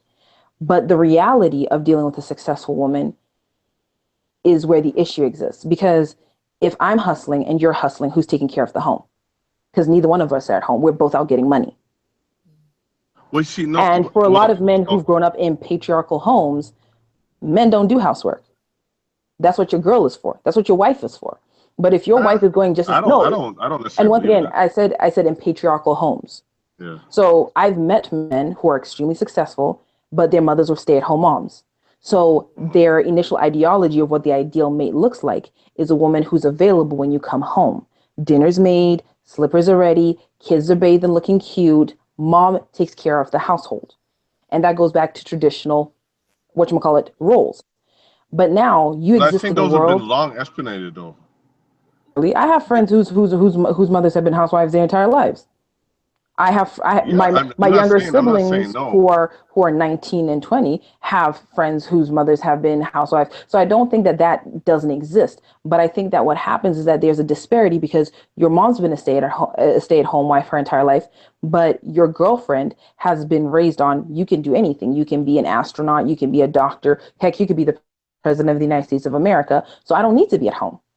Is I don't want to be Susie Homemaker. I don't want to be a Stepford wife. So now this is the ideal woman in my subconscious because the first woman that a man falls in love with is his mother. So she becomes a standard for which he compares all of the women. But every woman that he interacts with, or the majority of the women that he interacts with based on current social climate, don't match that because they're not like her because they weren't raised like her. So now there's a disparity because now you're trying to still be okay with this woman who isn't at home, but your ideal, realistically, your subconscious keeps on telling you that this is unnatural for you because for 18 years of your life, you were exposed to a woman who was always available to you. She made cookies with you. She was at all your football games. She supported you. You know, she took all your pictures for prom. She got excited. She cried. But your girl is always at work and she has conference meetings and she's catching flights. And when that dichotomy happens, for a lot of men, I think that there's a disconnect because once again, your subconscious standard and the reality that's available to you are very different. Well, you know what? So where do you match them? Well, you know what? I think for me, I'm going to talk about my observation, just how my mentality is in play. And I've alluded to a lot of that on these conversations, on these shows. I'm going to go back to, well, first of all, I'm going to point out that you said it best. Most women, and quote, just to paraphrase the whole quote, women have become the breadwinners. They've become more educated. They've become more, over the last, let's say, 20 years. Okay, in recent times. Now, this isn't new though, because where this all happened was the whole women independence movement, and especially the war days when men went off to war in World War II. What happened is these women went to work. This is where it started. This is not something that's happened overnight. They were the ones making the bombs, making the tanks, doing all the steel work, building houses, doing all that stuff. This is where it happened from World War II. Okay. So as to borrow your, let's be clear, that's when this whole thing started, the independence, and when women equality had started. Yes, they didn't make as much money, but the role was changed because women were needed. When men were gone to war, somebody had to step into the role and do this. This is where it started. Then you had the women independence role, where this is where that all started, where we said, well, we've been doing what men are doing. So, you know what? So it was acceptable for women. Yellow. Oh boy. Every time he gets ready to make a I point, know already. Well, We no, could it go to was work better. and Oh, make here money. we go. Sorry? We lost you for a you cut second. out for a second. Oh, okay. So it wasn't Just rewind back to know, acceptable. yeah, where we kind of, so what it comes down to is that, you know what, it wasn't the, you know what, oh, hunter gatherer protector role of men versus, oh, comfort aspect for and you know what's called again, Housekeeping. having kids, that's comfort. I'm talking about comforts and procreation aspect where women came into play. Now it became, oh, you know, my woman can make money and bring some more money to the table and go to work and still raise these kids and do what she has to do. Then women started lashing out and saying, hey, you know what? We're working just as hard as men. Why are we not getting paid? And that's where the double standard came in. Whereas, like, you know, we're supposed to do double duty. We're supposed to bring in money now, and we're supposed to add to the financial household, the household finances, as well as take care of these kids and things of that nature. Then what happened is that, you know what, men have started happening. The incarceration of men started happening in the ethnic worlds and stuff like that nature. And then again, women went through this cycle, whereas we had to step up. So enter, you know, the new millennium. Women are like, hey, you know what? I'm sick of working for men and at a minimum wage or whatever, or less, or 20% less than men are making, or 10% less than them. We're doing the same job as them. I'm going to start my own companies. So yes, we went through that growing pain now, where it's like, okay, you know what? I'm a independent woman now. The mortality rate of men have happened. The incarceration of men have happened. So now women and the fact remains that women have become more, you know, what's it called again? They've leaned towards lesbianism, things of that nature. And now you have the No. No, sorry. You just keep what? No, you just keep throwing that one in like that's big for Listen, girl kissers making this. Yeah, girl and you also kissers. act like there aren't more homosexual men. Like, let's be Right. clear, it's happening Oh on That yeah, both balance yeah, sides. balances So it yeah. out. let's focus, Yeah. let's cover, let's not be one-sided. And I think the other thing that Well, no, I'm also, just talking about the aspect. When I'm saying that, I'm just talking about the aspects of women, because this all leads up to, yes, sure, there's gay guys. You know, I mean, there's So the it kind of LGBT balances it part of it. out, like But that's openly. what I'm saying. What I'm saying is just the fact remains is that women have become independent of men. So that's what I'm saying is how, I guess, to even better define what over independence means is when you become totally independent of your man and you don't look at him as a user, and it becomes preference versus over need, then that's when you become overly independent. So going back to, can we agree on that before I move on? I but don't know having if a what the word preference doesn't mean overly, that you're yeah. overly independent. Like, I just feel like that's like a gross misrepresentation. But if you are now totally independent of your man, where you don't need a man, the mentality has shifted from, you know what, I want to have kids, I want to be married, I want to I don't need no man. I got my own heads, I have my own car, I own my own, you know, this, I own that, my own companies, you know, screw men. Okay. You know what? Can That I is now can I over independence. I want to bring something in because I don't think that's overly when independent. you Go ahead, Karen. when you are independent, because not because, but and it is, you're required to be independent. Like, so for whatever reason, um you can't halfway independence. Like, this is what I guess that's what I'm Sure trying to you say. Like, can. how do Sure you you can. know if I am a woman who does not have the support help of my parents, specifically my father, let's say, and that um, pushed me to have to start working and providing for myself Hmm. at an early age or a certain stage. And because of that, my focus, um, as a choice, was on school, and out of Career. necessity was on, right, was, or I, like, let's say, going back to that age, let's say, focus on school, and it was also necessary to work, pay my way through school, or however, and then graduate, focus on career again, because, okay, I'm not in a relationship right now, can't really focus on that because you got to keep it moving, bills need to be paid, future needs to be laid like out. It's like you're just doing what you need to do. I like, and So how so when you're doing what you just have to do and you just know you need to do, how is that overly independent? That's the question. It's not. What I said, it's not about whether you need to do, or it becomes to the point where when you what you are doing becomes a, I don't need a partner. But then I as a don't need that result, family unit. No, that's what I'm saying. Is you shift your mentality. I don't need that unit. I don't need a man. I don't need for anything. You know what? Or I don't want a man. That becomes overly independence, because we are the reason why there's women on this planet and the reason why there's men on this planet is to get together, right? We're built for each other. When you start looking at life as I don't need to have a partner in life, dependence. But then if you live that way and you, but I think that's a choice. as a result, I don't think yeah, it's over independence. But you know what? Remember I said Because I was you're going to go talking back to my personal story. I think before you tell your personal story, I think the issue that exists for myself, because I can't speak for Care, is that me choosing not to be in a relationship right now is not about not wanting a man, and it's not about not needing a man, because my needs have been redefined. It's a choice. It's a lifestyle choice. It's like me choosing not to eat meat. It doesn't mean that I'm suddenly that I'm suddenly, because no. But here's the thing: if I choose not to eat meat and that's a lifetime commitment, then am I considered overly vegetarian, or am I just vegetarian? But apples and bricks.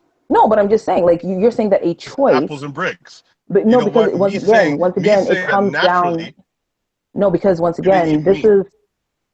It's natural for you to be with a man. It is unnatural to eat meat. Listen, it is unnatural to eat meat. We are herbivores. It's scientifically proven we're herbivores by nature. Right? Yes, and so no, but here's my thing. But here's my thing. Once again, this is based on choice, and this is based on exposure to information, a change in education, which comes with becoming educated and being put in positions of power. So once again, my choice is based on education. It's not that I don't appreciate the meat. It's not that I don't need the meat, because some people have to eat meat. Some people are allergic to a lot of plant-based products. So me making the choice does not make me overly vegetarian. It means that I've made a choice based on information that I'm exposed to. So if I'm put in a position to be educated, if I'm put in a position to pour financial, benefits into my community, because when women are educated, communities flourish, and this is documented. Right. And if I make a choice to be invested in my own development, in my own education, and in being financially solvent so that I can be of benefit to my community, that does not make me overly independent. That means that I'm taking advantage of opportunities that are available to me. That you cannot. And I with totally that understand being, what you're saying. So I'm gonna. And with that being said, the choice to not select a spouse based on his ability to provide for me, and the choice to select a spouse or a mate based on other constructs, does not make me overly independent. It means that my powers of discernment have evolved. And then the question now becomes, can men measure up to my new evolved standards? Because the original standard was, can you make sure that can you make sure that I'm not hungry, and can you make sure that I'm protected, and can you make sure that I have a roof over my head? Now that I have that covered, the question is, what else do you bring to the table? Because the flip side for men is, if I'm making money and I'm good, and you're pretty, and that's it, and you can bear children, which is originally what women were supposed to be, attractive, and be able to procreate, what else do you bring to the table? And provide comforts, right. So if I can do that for myself as a man, and you as a woman, if that's all that you bring to the table, what else do you bring to the table? Well, for women, if you don't bring more to the table, you're a gold digger. But as a woman, if you ask for more from a man, now you're being too demanding.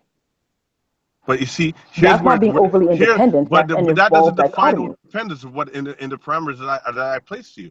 That's what I'm trying to say to you is apples and bricks. What I said to you was this: when a woman, or I should say, I redefined it. If you go back and listen to this tape, what I said what I redefined as, or more specifically defined as, I said, when a woman becomes separated from the natural aspect of being with a man, which we know is a fact, you're supposed to be with somebody. That's why we have companions. Woman and woman, we all see companionship. But what happens was when a woman starts saying, I don't need a man, I I don't want any kids. I don't, you know what I mean? I'm okay by myself. All I want is a little companionship. Let me just be straight. I want a little dick from time to time, but I don't, you know, other than that, I don't care if I'm in a relationship. I don't care if I'm married. I don't ever care if I'm having kids. That makes you independent, So let me ask you this. Okay, but men are overly independent. When you become overly, I mean, when you become separated from the natural process of things, that makes you overly independent. There are millions of men like that. Okay. No, well, there are plenty of men who are like, I just need the pussy, I don't need a girl. After fact, flip the script. But again, if you got to look at it, as the age old says, it's a man's world, but we just have to pay for it. So maybe men need to adjust because it's not a man's world anymore, and that's the issue. No, it's still a man's world. But not necessarily, because I mean, take it to 2030 and the people in positions of power will be women. So it'll actually go from a patriarchy to a matriarchy. But it's not there yet. Just like, yes, but however, you have to understand. The billionaires of 1% once again, they may not be alive by 2030. And once again, this is just like the American voting. This is part of the evolutionary process. It is painful. Not there yet. It is uncomfortable, but we're in the process. And the reality is we may not be there, but we're in the process of getting there. And the problem that exists is that men aren't evolving at the same rate as women, which is also genetics and science. However, still, the issue that exists is it's going to happen. Yeah, but the fact remains is we're still not there yet. The top 1% and men don't want to get there. No, well, because you keep on fighting it. I'm not even dealing with that aspect. The fact remains is I just made a statement that's very definitive. It says we're not there yet. The top 1%, but we're not where we used to be. The top 15%, the top 20% are still men. Yes, and they're also geriatrics. Okay, but the fact remains, what I'm trying to say, we're still not there. And we're not where we used to be. Regardless of whether we're getting there or when we're going to get there, there's no doubt we're going to get there, but it's still right now a man's world. I beg to differ. And full stop, end story. You might have more say, but right now it is still a man's world. We just pay for it. I beg to differ. Y'all may run it, but we pay for it. I beg to differ. Well, cool. But so Kinetic, I don't know how much you're out there meeting new women, whether dating or not, or just in social settings where you get to speak to women. Do you hear a lot of this, and do you have personal experience with it, like where it has turned, and what does it do? Like, how does it affect you getting to know a woman, or you feeling comfortable enough to approach her, or maybe date her? For me, it doesn't define. It doesn't take. I know what you're exactly saying, and that's what I said. Going back to my personal story, right? My ex-girlfriend, I didn't even call her out because, you know what, to this day, I think she's one of the greatest women on this face of this planet. We just didn't work out. Sam. Right? I was with her for 9.5 years. Now, I've said this before. There was a point where, you know what, this is when I took my first hit. And what happened was that I was financially successful. Things were going on for me. I made a lot more money than most people have. I've lost a lot more money than most people have even seen in their life. Going through mistakes. It got to the point where I was making $100 a week as an MC. I had taken a huge loss. You know, I've always been an entrepreneur from a kid from 13 years old. I've always been an entrepreneur all the way up. I'm like, you know what? I meet this girl. I'm MCing at this club, and you know what? She is financially way better than I was. And here's the thing: there was other girls out there that would, we go out to dinner. You know what? She paid for it. We go out to a movie. And I saw this girl like 4 or 5 days. She was not really having nothing to do with me in terms of, I wasn't at a fine session. One thing about me is when I meet a woman, I'm very extremely honest about my situation. I do not lie to the woman that I'm into because I want her to fall for me and not, for an illusion, right? Just to get there and then it's all going to be all disappointments. So I've learned when you're into somebody, be very honest about who you are. That's why I end up in 9.5, 7.5, 4.5, for whatever's. But for the majority of my adult life, it's because I was very honest about who I was. 3-4 times a week. Was she the kind of woman could Sam cook? Hell no. She is the best dresser I've ever seen in my life. that girl, if I gave her $10,000, I'd come back to 100. If I went away for a year, I'd come back to $100,000. I guarantee you she would have made $200,000. She would have spent $100,000 on clothes because she's the best damn dresser I've ever seen in my life, but I would come back to $90,000 extra. But it's not that made me her girl, because there's a lot of women out there. The thing about her is every time we went out, she'd pay for it. And I see her 3-4 times a week. But at the end of it, what she would do is this. We went to the movie. She'd go put the $30 or $40 in my pocket before I reach, walk away, and let me go pay for the movie. She'd come to me, and if she put it on her card, you know, or whatever it is, she'd be like, you know what, baby, you know what, you always pay for me. Let me treat you this time.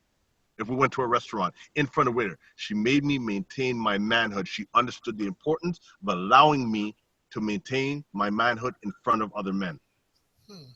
But why are you worried about other men's opinions? But at the end of the day, it doesn't matter about why you're worried about them. The fact remains is that, you know what? No, I just want to understand.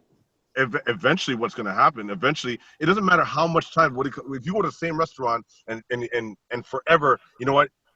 You're looking at you as, you know what? Oh, yo, you know, what is he, pimp? What is, like, you know, whatever it is. Like, you know what? This guy's never taken out his girl. The fact, eventually, it's going to wear on your brain. It's like, you know, you're going to think what other people. What anybody says, I don't care what people think. That's bullshit. People do worry about it, but it doesn't matter about how much. If you see one person once and they say you're a goof or you're a jerk, and you never see that person, after a while, it doesn't matter. You see that person time and time and time and time again. For you to feel like a man, which is just more important than to feel like a man, is more important than actually looking like a man to other people. But the fact remains is that eventually that will equal out. If somebody doesn't look at you as a man, you're gonna fight.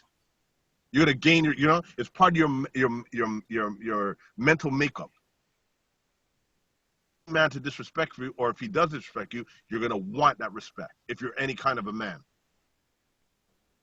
So that's why it's important, or why people say, hey, you know what we just said, why does it matter what people think? It's that eventually, because you will start believing in it, or you're going to fight for it. But isn't that desire to be valid, to have your masculinity validated based on archaic constructs of masculinity? Define that for me. That's new And to me. ego. Well, you're speaking about, so with regards to what you said about Sam, about how she let you be, once again, the provider, based on No, she's not the traditional provider. Not provider. No, but the perception of, right. So once again, but to external parties, it would look like you were providing the experience. So once again, the provider, based on traditional archaic gender roles, based on environments that we no longer exist in. So then the question once again becomes, the desire to have your masculinity reaffirmed is based on constructs that are no longer applicable based on the environment that you're currently in. Because at the end of the day, it does apply. It will always be applicable. No, because you referenced the women's suffragette movement and the Rosie Riveter, whatchamacallit, period in World War II, and how women basically demanded access and rights similar to men. Mm-hmm.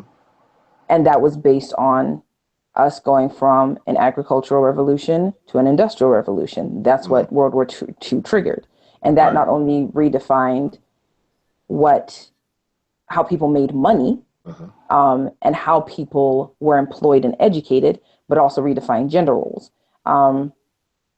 But once again, that created a shift in the male and female dichotomy, because you're no longer in the same environment that you're in during the agricultural revolution, just like you're no longer in the environment that you used to be in during a hunting and gathering, whatchamacallit, phase.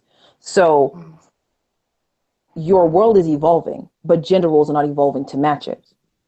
And that once again comes back to the disparity that I said. But we are trying to have people. No, but the human aspect has changed as well. Our mortality rate has increased.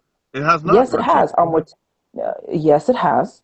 Because once again, you have to understand, because when you lived in the agricultural revolution, your access to information was vastly different to your access to information today, is it not? Yes, but still the human aspect. Yes, no, maybe so. There were only three, once again. only Right? you're talking about the biological aspect. You're not Yeah, talking about that's the what the experiential human aspect. aspect of it. The human aspect of it comes But down that's to a that's man is still a man and a woman is still a woman. Our but ideals make up biology something. and social construct are two very different things. But at the end Because of the you're day, talking about physiology versus sociology. no, what I'm talking about is the mental makeup of a man that defines a man as being the giver of life versus those who bring forth life, which is the woman and the protector of life. It will always be the sun. Will always be the sun. The moon will always be the moon. But nobody's disputing that. But that once again comes back to And the physiology, nature, not but the nature, sociology. Because but the sun and the moon are still if the sun and the once moon, but the galaxies have evolved, and so has the universe. Can I So you're mention? still in the universe. no, It's still the sun and the moon, but the universe is not what it was 30 billion years but the ago. roles of the roles of the sun and the roles of the moon are universally. They always stay. They just what it comes down to. The sun is to provide light and provide growth and provide life. Marcel That's what happens with the sun. Marcel Ford. Marcel. That's it. I'm putting it all together.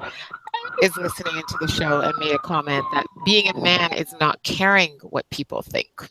So I just have to kind of actually, yeah. That's what he can. I can respectfully I can say that, you know what, if he doesn't think that he cares about what other people think, let a man keep on telling him that he's a goof for every day. Either two things are going to happen: either he's going to believe it and he won't do anything about it, or he's going to do something about it. Walk to his face at 3:00 and say you're a goof, and catch him on the wrong day, and let's see what he does about it. And believe it or not, some men may not. Well, I mean, what he may feel about it, but that's my point, though. And That's once my again, I point, though. At think the end of there the is day, a is danger in eventually he's not projecting going to do your something. experience and beliefs onto other people, because how you function is not how everybody else functions. This is And true. there is a danger, This is true. I'm and not there's a taking that away danger off. in defining other people's reality based on your experiences and your visuals.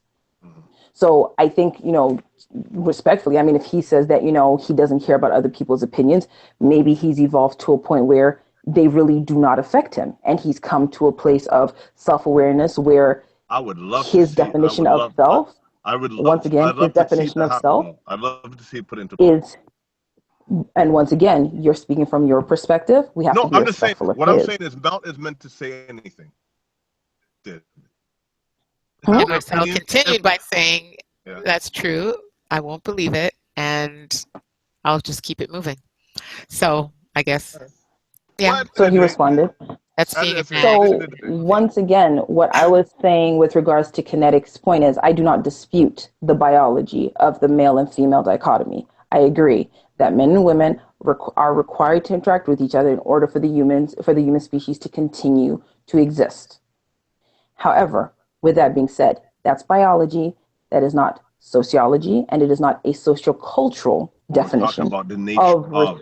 That's what I'm talking once again, about. Because you're only focusing on nature versus nurture, and those both exist, and those have both evolved. But they haven't evolved to a point of passing each other. Once again, if you'll allow me to finish, once again, I do not dispute that men and women require each other in order for the human species to exist.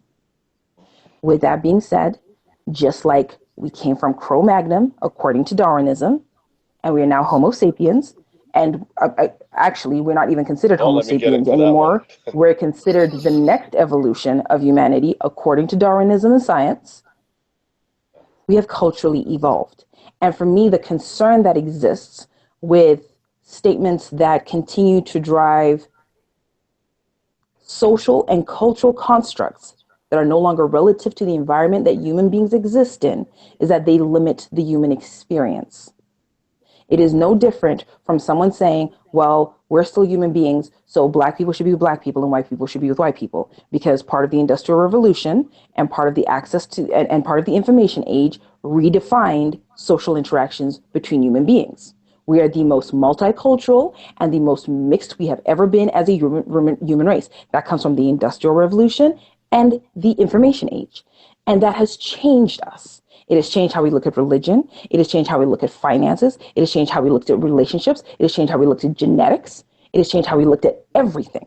So for us to recognize and celebrate the evolution of everything except how we interact as genders is limiting to us. And for us to be so fixated and attached to these ancient constructs of what is, once again, and ancient definitions of what it is to be a man and what it is to be a woman, limits us as a race, a human race, regardless of actual genetic genome and melanin content in our skin. And my concern is the people who are attached and fixated to these ancient definitions of what is masculinity and what is femininity, project these based on their personal experiences and beliefs, which are to be respected, do not need to be deviated. But the reality is the majority of people, especially if you start looking at millennials and the next generation, don't have the same concept. And these concepts have been shattered. And so now the question becomes, how do you allow both genders to be extremely successful so that you're creating a society that continues to evolve and develop, so that humanity grows beyond the current point that we're at, because we need to, we're stagnating and we're killing ourselves on the planet that we're on. And how do you redefine what that interaction and what that bond looks like? Because if we do not start having those conversations, and if we do not start thinking outside of this ancient and traditional box, we stifle and we limit our ability to grow as a race. And so for me, when I have interactions with men, I'm not a university graduate. I've had interactions with men who have PhDs in biochemical engineering. I've had interactions with men who handle multi-million-dollar accounts with investment banks. I've had interactions with men who paint like a Xerox photocopier. And where we do not align is they've evolved and they're permitted to evolve in everything. I'm allowed to evolve to a certain point. And when I evolve beyond that, because they haven't been taught to think outside of the box, because they haven't been given permission to step outside of the box, because the conversation continues to come back to, well, that's not what a real man does, and that's not what masculinity looks like, and that's not what the definition of masculinity is, they're suffocating. Because this also implodes on men. That's the other thing. This definition of masculinity actually suffocates a lot of men. Yeah, it is a reason why there is a high rate of suicide. It is a reason why there's a high rate of depression. It is a reason why there's a high rate of schizophrenia and other ologies in the psychology world, because men aren't allowed to examine the full scope of who they are. Women have been given free license and we're loving it and we acting a fool. And men are still stuck in this box and not permitted to grow beyond it. So when a man is sensitive, he is balanced on both the masculine and feminine planes, because we both exist on them, because the reality is science has proven that everybody starts off as a woman. Mm-hmm. When men are only allowed to represent one aspect of themselves and become imbalanced, it creates an imbalance with regards to how relationships take place. Because you're only being allowed to express one aspect of it. And I've dated men who make more money than me. I've dated men who make less money than me. Mm-hmm. And it was never about what you brought to the table. It was about the depth of your character, because I redefined what were necessities for me. I still need a partner. I still want a partner. But the necessities that are required from my partner have evolved as I've evolved. And a lot of men are not willing to have that conversation with women to understand what the evolution is and how they are still necessary and fundamentally important to the male-female dynamic. So what happens is that men become defensive, and it falls into the same category as the angry black woman. And most women who are black are not angry. We're passionate. There's a difference. But the stereotype starts to exist that if you are educated, if you are financially solvent, if you are culturally exposed, if you're well-traveled as a woman, you don't need a man. I didn't tell you that I don't need you. But when you approach me, your energy tells me that you assume that I'm not necessary. And I've had lots of conversations with men who have met me and been like, oh, so because you're making money, you probably don't need me. I didn't tell you that I don't need you. You told me that I don't need you. You projected that. Because if you'd had a conversation with me and you'd asked, what do you need from me? I would have been able to answer that question. And the other thing that men need to start understanding from women is we will defer to points of power that we recognize and respect. So if you step to a woman who's in a position of power and you're not coming from a place of power, she cannot relate. It is a reason why lionesses. That's not true. No, it's That's very true because, Sam. and I'll go back, And again, and I'll go back to my Sam personal because here's story. the thing, Yeah, and here's the right. thing with Sam, you might not have been financially powerful, but you're still a powerful man. There is a difference, and money is just one definition of your power. Right. You have power because there are men who are extremely wealthy and are weak. Yeah. Their only power is in their finances. If you took away their money, they are weak. And there are men who are broke and they are gods. Right. And the difference is women will key into that. So if you step to a woman and you come from a place of subservience or from a place of less than based on your perception of what Based she on what is, you're saying, I can agree with that. Yeah. yeah, then she's not going to relate to you. But I've met men who flip burgers at McDonald's and there is nothing that I wouldn't do for them because they were still in positions of power and I still recognize that power, and it wasn't about their finances. And the danger, once again, coming back to that traditional box, is if we only define men by a set, we limit them and we limit their power and we limit their definition, and it's actually unfair to men. And what unfortunately happens is, We are definite about it. We are definitely at a disadvantage when it comes down to the emotional aspect of the emotional aspect of humanism. and I think Right, we can't. and I think Sorry, go on. you made a statement when we were having the conversation on Instagram where you said, when I speak to women who are successful, and we'll take your definition of overly independent, they tell me how they don't need me. Right. And once again, this comes down to No, what the, not yeah. and this once No, once that's what I'm again, trying to say. Yeah, yeah, this yeah. once again I comes think down it to needs to be. the definition of what they've been taught a man is. So if you are taught that a man is just an ATM, because that's what the definition is, because now I don't need you because I have my own money, so I don't need you as an ATM anymore. If you're taught that a man is an ATM, a barricade against the world, and a dictator, when you're granted freedom, financial freedom, and your own ability to make decisions, you then make men obsolete. And that's unfair to men. But once again, this is why I say the definition of manhood needs to be re-examined, not only for how women look at men, but for how men look at themselves. Because if men continue to see themselves as just these three parallels, and women continue to be given license to evolve beyond them, the disparity will continue to exist.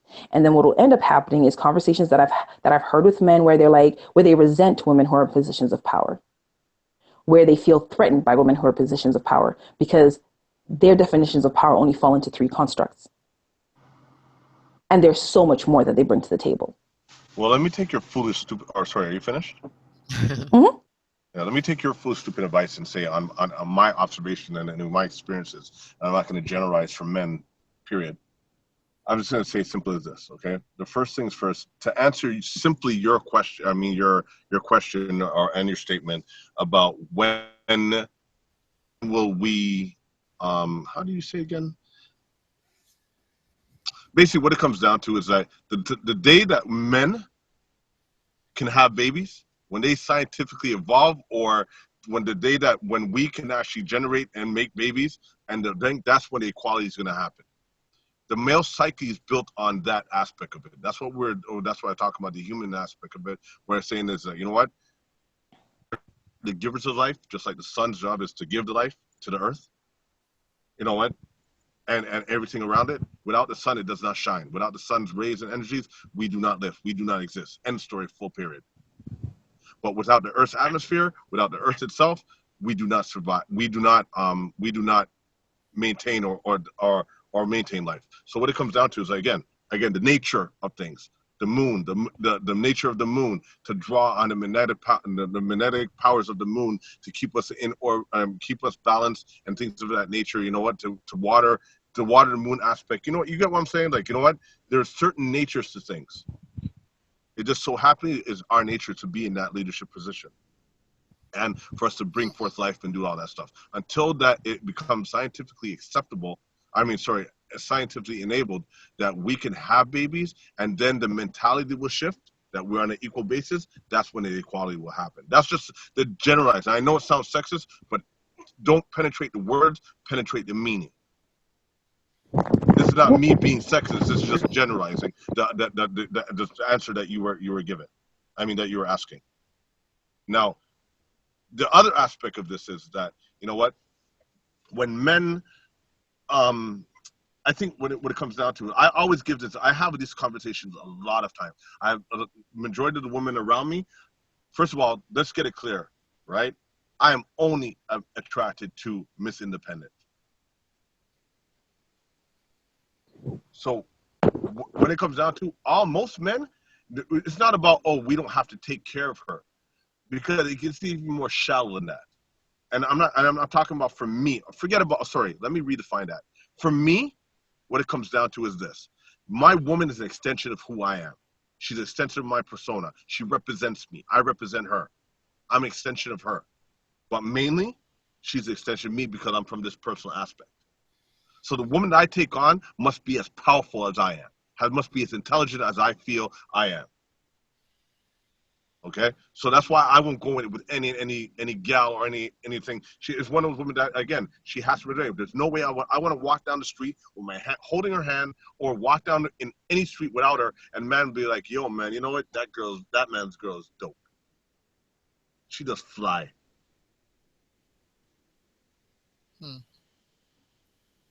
So I was gonna.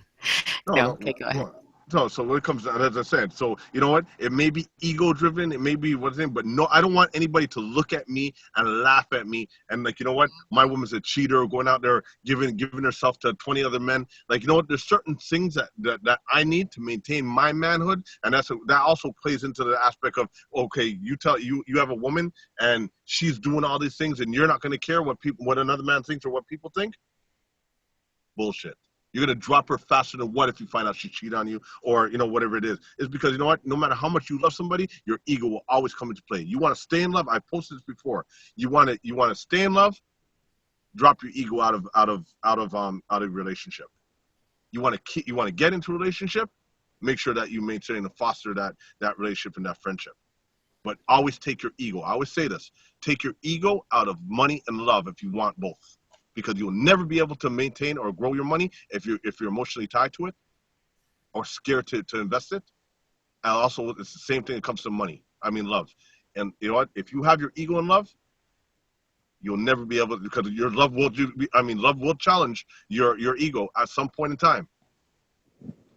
Whether it's what somebody says about your girl, whether what she does or how you feel she quote unquote disrespect you or takes advantage of you or takes you for granted, eventually somewhere down the line, once you give that emotional balance to your woman and you're in love with your woman or love your woman, your ego is going to be tested. So right then and there, let me just say it, you don't care what people think? Bullshit. To that listener. Well, the listener just said, good point. I don't know about what exactly. I was just asking for clarification because I didn't see it pop up with what you said. But so you're making some good points. Well, whatever it is, it's just a matter of, as I said, just my personal. About apologizing with sincerity. Right. About something about forgiving her if she apologizes with sincerity, that type of thing. No, I was just saying that if she's going out there cheating and stuff like that, you're going to drop her because, you know what, because you're worried about what people are saying. Not even the aspect of just being hurt by it. The fact remains is what people are going to be saying about it as well. You know, it's funny because come into play. I actually had this conversation with a bunch of my boys who came up here from the U.S. and we were talking about how come when men cheat, they should be forgiven, but when women cheat, it's unforgivable. And we're egotistical and we're kids in that and sense.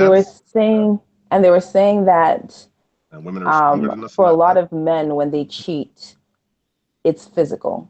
So they could cheat and walk away and not even remember the chick. Mm-hmm. But when women cheat, it's emotional. So it's not just a physical violation. It can be unless she's a grafted man. No, but I'm just saying, like, for a lot of women, for them to engage in having an intimate episode with somebody, there has to be an emotional, intellectual connection, or a disconnect which means that for the man that she's cheating on, that dude is still there with y'all, like he's still in her head, or he's still in her heart, or he's thinking about he's the only one who makes her laugh. From the back. So for men, it becomes like this psychological warfare. Like, okay, so Whereas I think for women, because we, and it also came down to how men and women love differently, because men are taught to compartmentalize things, and women are taught to look at the holistic impact of everything. So when we love everything. Men could like a chick and love her ass and just like her. And then they could love a girl and only like her ass. That's compartmentalizing. So if I love your ass and I sleep with you and I leave you, you have a nice ass. That's it. I don't like you. I don't want to kick it with you. I don't want to hang out with you. I would never tell you my secrets. You're not my best friend. You know, I don't trust you with my money, but you had a fat ass. So it's compartmentalizing. Whereas for women, it's, you know, he made me laugh and he makes me feel special and he makes me Well, you feel got to remember beautiful. the motivation. The motivation, sorry to interject there, but the motivation's different. You see, 9 times out of 10, I've alluded to the other shows. 9 times out of 10, when a man looks at a woman, I'm going to generalize this. A man looks at a woman, he's like, yo, I want to F her. Don't tap that. Right? The first he wants to do is jump in her pants. But then what happens is if he doesn't and he starts talking to her and hang with her, he's transferring. At some point along the line, some women get into it. Always becomes, I want to sleep with her. It always is. But then It's it the same becomes. for women. Sorry? It's the same for women. Okay, cool. One day I'll break down how women's brains work when we first see y'all. Right. Well, It's what they like say, a 5 to 30 a woman knows she's cycle. gonna sleep with him for the first 30 seconds until he opens his Oh mouth. yeah, it's like a 5. We listen. By the time by the time you actually walk up and speak to us, we've already named kids and determined whether or not we actually want to get pregnant by you. Right. Like it's a subconscious thing, but there's like an entire sequence that happens. We But you are quantify already you, at the point qualify whereas you, we're and just. then either engage with you or dismiss you. But as I said, we are ready. All we're thinking about, I want to sleep with her, and it's a reverse process. We're not thinking marriage and insert her here. We're thinking insert her into bed, sleep with her. No, you know what? I think and it move on to is the next. because the thing that attracts you is her procreation. Well, what did my friend say? Yeah, it's not even childbearing hips. Body hip, yeah. But your visceral reaction or your subconscious reaction, this is biological. When men are attracted to a woman, the trigger is either even if the initial end game is sexual because you don't know her. And let's be clear, male or female, your initial attraction to a person, especially if you've never met them, talked to them, or hung out with them, is always physical and sexual. It's biology. Let's just get that off the table. It's biology. No, it's sexual. It's biology. It's biology. You know what? Well, again, if you've never had a conversation with me and you see me from across the room, you're not looking at me and going, damn, she's got a dope mind. It's, yeah, I want to tap that. But for me personally, forget about anybody else. I've said this before. The first thing that attracts me about any woman is refinement. Is what? Is refinement. How she carries herself, how she drinks but out of it's that still glass. A physiological. But yes, but there's still sexual connotations to every single thing that you just said. It becomes sexual when I speak to her. For me, subconsciously, for me, biologically, for me, when I first look at a woman, it's how she carries herself in public. You know what? It's kind of like. Okay, so here's a question for you. I'm going to test your theory. So you see the chick from Ghostbusters. Who's that? Leslie, what's her name? Is that her name, Leslie? Okay. Chick from Ghostbusters. Right? Yeah. She walks into a room. She's wearing her red Christian Siriano dress. You know, she has the comportment of a queen. So she's refined. She's the most elegant woman in the room. Okay. You gonna holler at her? She hasn't spoken. You've never had a conversation with her. You don't know her. She's not famous. She just so happens to be She just so happens to be the most elegant woman in the room. Mm-hmm. Based off how she looks. There's also preferences that go in with that. Which is where the sexual attraction and biology come into play. Right. There are preferences because here's the thing for me, right? Like, for instance, I'm going to tell you something. Like, okay, let me just think there. Okay. A woman that people freak out about, okay? I'd never look at. Like, for instance, what's her name? The one, what's her name? Who's was married to Brad Pitt. What's her name? Angelina Jolie. Yeah, Angelina Jolie. The amount of people, men, black, white, pink, purple, blue, and Chinese and alien, that look at that woman, freak out over that woman, I would never talk to. But that's not the point. It's the ones that you are attracted to. What drives that? That's the point. But I'm talking about the mannerism of which she carries herself is not attractive to me. Now, remember, I'm not attracted, and not to offend any any Caucasian European women out Boy. there, right? Oh, God. Right? I'm not attracted He normally likes to melanin, Caucasian folks. or European women, He likes right? melanin. But there Like are a that, few yeah, out right? there that, Huh? I'm sure there are a few out there that would make you, No, that's what I'm trying to say. But He might appreciate their you may beauty, but not he's have not met her attracted to yet. them. There's a no, difference. right? But Just you don't know her. She could be beautiful, are but he don't want that. but there are two white women on this planet that 100% I would consider. One You is get here it? in Toronto. Oh. Her name is Annie. Hey, Annie. This girl to me, everything about this girl to me is attractive. The other one is that Chevron. What's her name? Chevron. What's her name? The white girl that was in $1 Million Baby, Oh, or what? Hilary Swank? Chevron. no, Chevron. no. Oh, I know who you're talking about. Does something Chevron. Is She's she South African. Australian or no, Yeah, not Australian, South African. She's South South African. African. That's it. Charlize Blonde Theron? hair. Yeah, that's it. She was Yeah. not a $1 Million Baby. They don't all look the same, bruh. Okay, so there you go. I'm so weak. I'm trying to say this Chevron, whatever her name is. Charlize. Her name is Charlize. Yes, that's her. It was I her think mom. that Yeah, sorry. woman is one of the sexiest women on the planet. And she's white, she's blonde, she has blue eyes or the green eyes, whatever it is. But it's not You about get it, any she's Caucasian. personality. It's the way she is old school Hollywood, the way she carries herself, puts herself, the way she walks, glides into a room. It's like 100,000% I'd groupie her. Because she's sexy to me, because of her refinement. I've never met the woman a day in my life. The way she carries herself, the way She's she really talks. sweet. She seems. She's a very nice person. Even in the role that she played, was it Mad Max? That Mad Max movie? She did do that, yeah, recently. Yeah, she had her hair shaved off. You know what? But just the way she carried herself still in that movie, as tough as she was trying to be, she was still sexy as hell to me. Yeah. Okay, but we're going back to women that you actually date. Right. So once again, no, but back to you made a point that you said that, but I'm just addressing the point and showing you different. That you know what, my thing is first, and I said I've never met that woman ever in my life. One I have, I know through and through, and trust me, she would get it. The other one is I've never met, never talked to, never seen. You know what? But she is sexy as hell to me because of her refinement. And remember, my preference is not blonde hair, blue-eyed women. No offense. Centric women. But again, that touches a certain part of you. That kind of stimulates a certain part of you. It's not. Again, refinement. That's what I'm saying. The first thing I look for in a woman. Yeah, but that is combined. Listen, I can give you other examples of people who are very refined.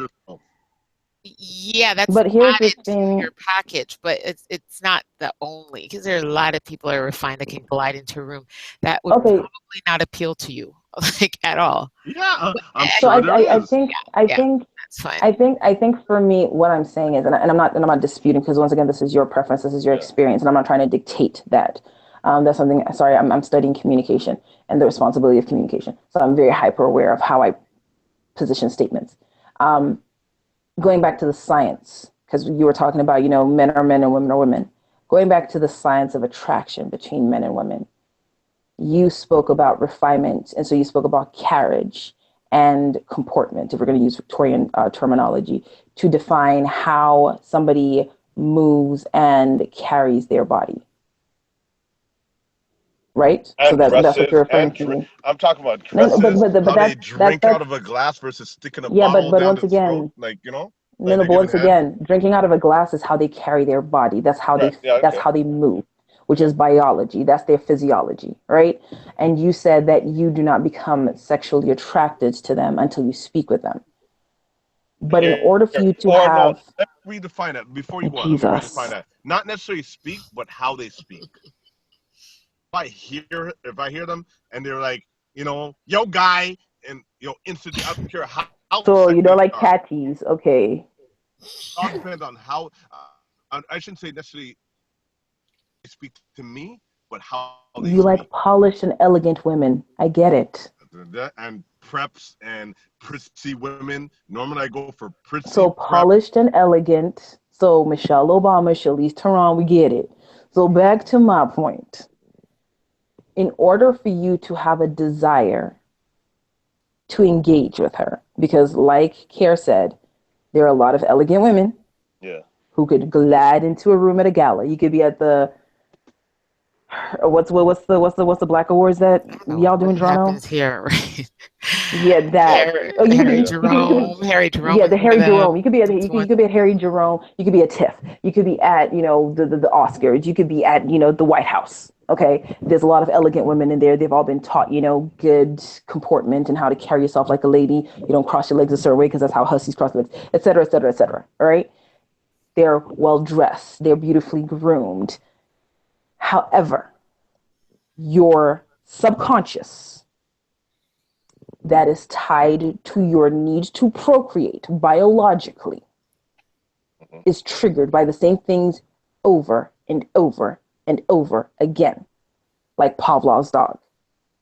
And so in order for you to desire to engage with the woman, your subconscious identifies the things physiologically, and you may not notice this, but once it's pointed out, because I didn't know this until somebody pointed it out to me, and then I was like, oh, okay. Physiologically, your subconscious will pick specific cues that you are sexually triggered by. When you become aware of them, once you've qualified the woman that you want to sleep with based off of conversation, but subconsciously, before you walk across the room, before you buy her a drink, before you ask her how her day is going, however you initially engage with her, subconsciously, before you're consciously aware that you want to bed a woman, you are programmed to pick out specific things that have to do with procreation based on how you have subconsciously defined your perfect mate. This is every person on the planet. Every person. And this is based on you interacting with millions of women in your lifetime, because you have literally interacted with millions of women and not even been aware of it. Just like every woman has interacted with millions of men and not been aware of it. Oh, I'm aware of it. So with that being said, you may not want to bed them, meaning that you may not have qualified them as being worthy of sharing a bed with you until you actually engage and interact with them to understand whether or not the physiological triggers that made you cross the room to go speak with them match up with, once again, that subconscious standard. Because you could see an elegant woman, speak with her and be like, yeah, no. And then you could see an elegant woman and speak with her and be like, hell yes. Mm-hmm. So when you see Charlize Theron, there were subconscious triggers, but you've also seen her speak. You might not have necessarily engaged with her, but the way that she spoke reaffirmed and qualified those triggers, which is why you would take her down. Agreed. But you've also seen Halle Berry, who is also considered elegant, but you may not necessarily want. But you may not necessarily get it. No, but I'm just saying this is just an opposite. You may not necessarily want to take her down. But you see, hold on. Because you want to hear something really funny about Halle though? Mm-hmm. Before you come to the point, is that I never liked Halle Berry until later on, until Monsters Ball when she was older. Everyone was into Halle, huh? Because she hadn't evolved. Yeah, she wasn't as elegant as she was after Monsters Ball as she was before. I mean, don't get me wrong, she was pretty and she was cute. Yeah. But the elegance of Halle, when she got that Revlon and she got that Oscar and the rules of engagement changed and she got I forgot the name of it. It's basically a coach that teaches you how to turn it on. Media coach. Marilyn Monroe is the one who actually taught people how to do it. But she got one of those after she won her first Oscar. Hasn't won another one again, but yeah. Media coach, yeah. So once again, your biology is what triggers you to walk across the room and have the conversation. And in your biology, before you become conscious of the selection, your biology has gone through a process of quantifying that woman. Your conscious mind qualifies that woman. And then you decide how deeply you want to engage with that woman. That is the biology of every creature on the planet. Every creature that procreates and mates. Unless you happen to be an octopus that just makes its own kids. And there's some that do.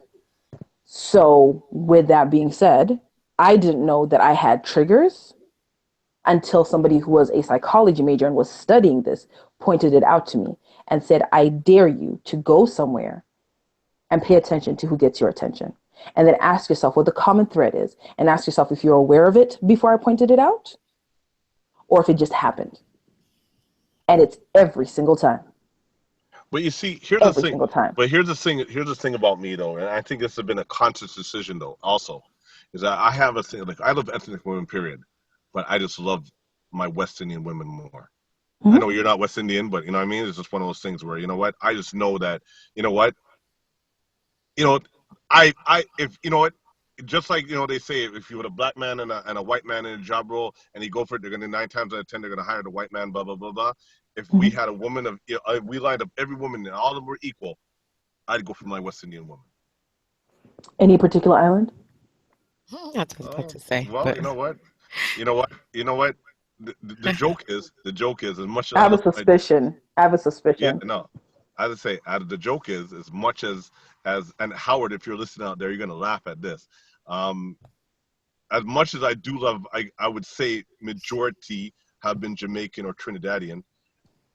My friend Howard will swear up and down, even though I've only been with 3 Guyanese girls in my life, will swear they're all half Asian, half Indian, Chinese looking women that I've been with, or Indian women, because the majority, the length of time I've been with them, but like again, 9.5 years, another one was 7.5 years, you know what I mean? Things of that nature were Guyanese women. Well, there you go. Well, the irony is that no, but we're all black. It was not necessary. I still think Jamaican and Trinidadian women are the most beautiful women on the planet. On a whole, either they're very, very You pretty just like or they're women very who ugly. sing when they talk to you. I think you like women who sing when they talk to you. Guyanese women when they talk sound like they're singing. No, that's Trinidad. Women, they sing all of the islands, all of the islands except for Jamaica sound like they're singing. Yeah. That's a good thing. That's a good thing. But like Casey, look at Casey though. No, we do. The Jamaicans don't even but they have that rich dialect, you know, that rich English, as I call it, Dr. dialect. You know, and they sound romantic. Nothing's more romantic than one of those rich dialects, rich Jamaican dialects. What? Pass. That ain't never done nothing for me. I mean, you can read me the phone book, but I mean, that's about the most you're gonna get out of me. Guan. I'm talking about no, I'm talking about like the educated, you know, British colonial. No. Yeah. High end. No. Nah. Give me a bit of that. Now take somewhere. Don't get me wrong. I love articulate and eloquent men. That is a necessity, and we've covered this. Like, I can't be spell checking you, bruh. But with that being said, for me, it's a very specific type of educated and eloquent man, just like for you, it's a very specific type of elegant woman. Like for me, there's a very weird dichotomy to the kind of men that I'm attracted to. So you have to be extremely and I'm not talking about formal education. I don't give a damn if you have a PhD, but there is a level of intellectual interaction that needs to happen for me to even pay attention to you, because you could be pretty in the face, you could have the body of a god, and then you open your mouth and you're dumb as a bag of bricks, and I just want you to go home. Like I don't want to high five, I don't want to hug, I don't even want to share oxygen with you anymore. You get on my nerves. I want to clavicle chop you, and I just want you to leave. So to all the pretty fellas, if you've ever smiled at me and then you came and you spoke to me, but all you can talk to me about is Jays and fantasy football, that's why that's all we can talk about. May the force be with you. Don't get me wrong, stay pretty, you're beautiful, and I love you. You're beautiful to look at. But just like there are a lot of attractive men out there, you're pretty to look at, and I appreciate you, but I ain't always attracted to you. So if you're dumber than a bag of bricks and you lack a certain level of refinement, you don't need to be like finishing school. Like you can't be Carlton Banks. I can't do Carlton Banks. But if you can give me like Denzel Washington's level of eloquence and finesse with that rugged edge that Denzel has, holler. That would get my attention. That right there. And fellas, I'm just going to reiterate this. There is nothing sexier than a man in a tailored suit. If you're going to buy a suit, please see a tailor. Sick and tired of y'all looking like you borrowed your Brick Brothers clothes. Second that. I thought great tracksuits were the ultimate laundry. No, that's the equivalent of a push-up bra for women. But that's not like gray suits will have me pay attention, but a suit will have me coming back. That's different. Because y'all wear gray suits all the time. That's not impressive. But if you can pull off like a nice Hugo Boss, Calvin Klein, if you know a tailor, first of all. Because y'all need to pay attention to tailors the way y'all pay attention to barbers. Like y'all seriously, fellas, if you're over the age of 25 with a good job, it does not need to be a corporate job, invest in a well-cut, tailored suit. You will thank me for this. It changes how people in business look at you. It changes how women look at you, and it changes how other men interact with you. Because I guarantee you, homeboy who comes in, listen, even Steve Harvey got a tailor. Okay? Listen, I'm just going to give you the plug. I'm going to give you my plug. Just go see him. Thank me later. On Instagram, his name is Coolridge Thompson. You now have the plug. That guy. I'm looking him up right now. Together, he will even put an off the rack suit. Make you and fit it to you, custom. Yeah, it's all about tailoring. I know what I stopped doing tailor-made suits. I just buy off the rack, go to Coolridge, and Coolridge just put it. They call them Cool Seat for a reason. Listen, okay, the so beauty before of we it get, is it's on the tailoring. Oh, okay. It's all in the tailoring. It doesn't matter who made it; it's how it's tailored. Yeah. Or how it's fixed. Yeah. Yeah. And please, gentlemen, we can't both be wearing jeggings. So when you go to your tailor, please don't cut off circulation. We want you to have children. Thanks. I work in the financial district. I see this daily. If your pants are tighter than mine and I'm concerned you're going to have a yeast infection, we're probably not going on a date. Go ahead, sis. Oh, Lord. Yeah, no. But at the end, I can't about I can't. So our most interactive listener tonight, Marcel, thank you for tuning in. I have to, and everybody else that's listening and not interacting with us, but I do appreciate you commenting. I couldn't really cut in, but Marcel had a few comments to make, and we're not going to start on this because it's about that time, but about cheating. He said he wouldn't care about her cheating. Marcel, you don't stop lying. You know, I'm going to come back to Marcel because I know Marcel. I'm the one who told Marcel to tune in. So Marcel, you and I going to have a conversation because you're the lie. Let me tell you what Marcel said. Because of love, and love overcomes everything. And love, and this is a beautiful way to close this whole discussion. Or spark something else, but love is the ultimate goal. Love is the ultimate goal, and I think. I mean, no. When I read that, I mean, and that's the truth. And for me, I think with so many people, it's like a connection, and I can't name it. I can't describe it. I just feel it when it's there, and it's happened not very often for me, but when it has, it's. Yeah, you just know it. It's just that connection. And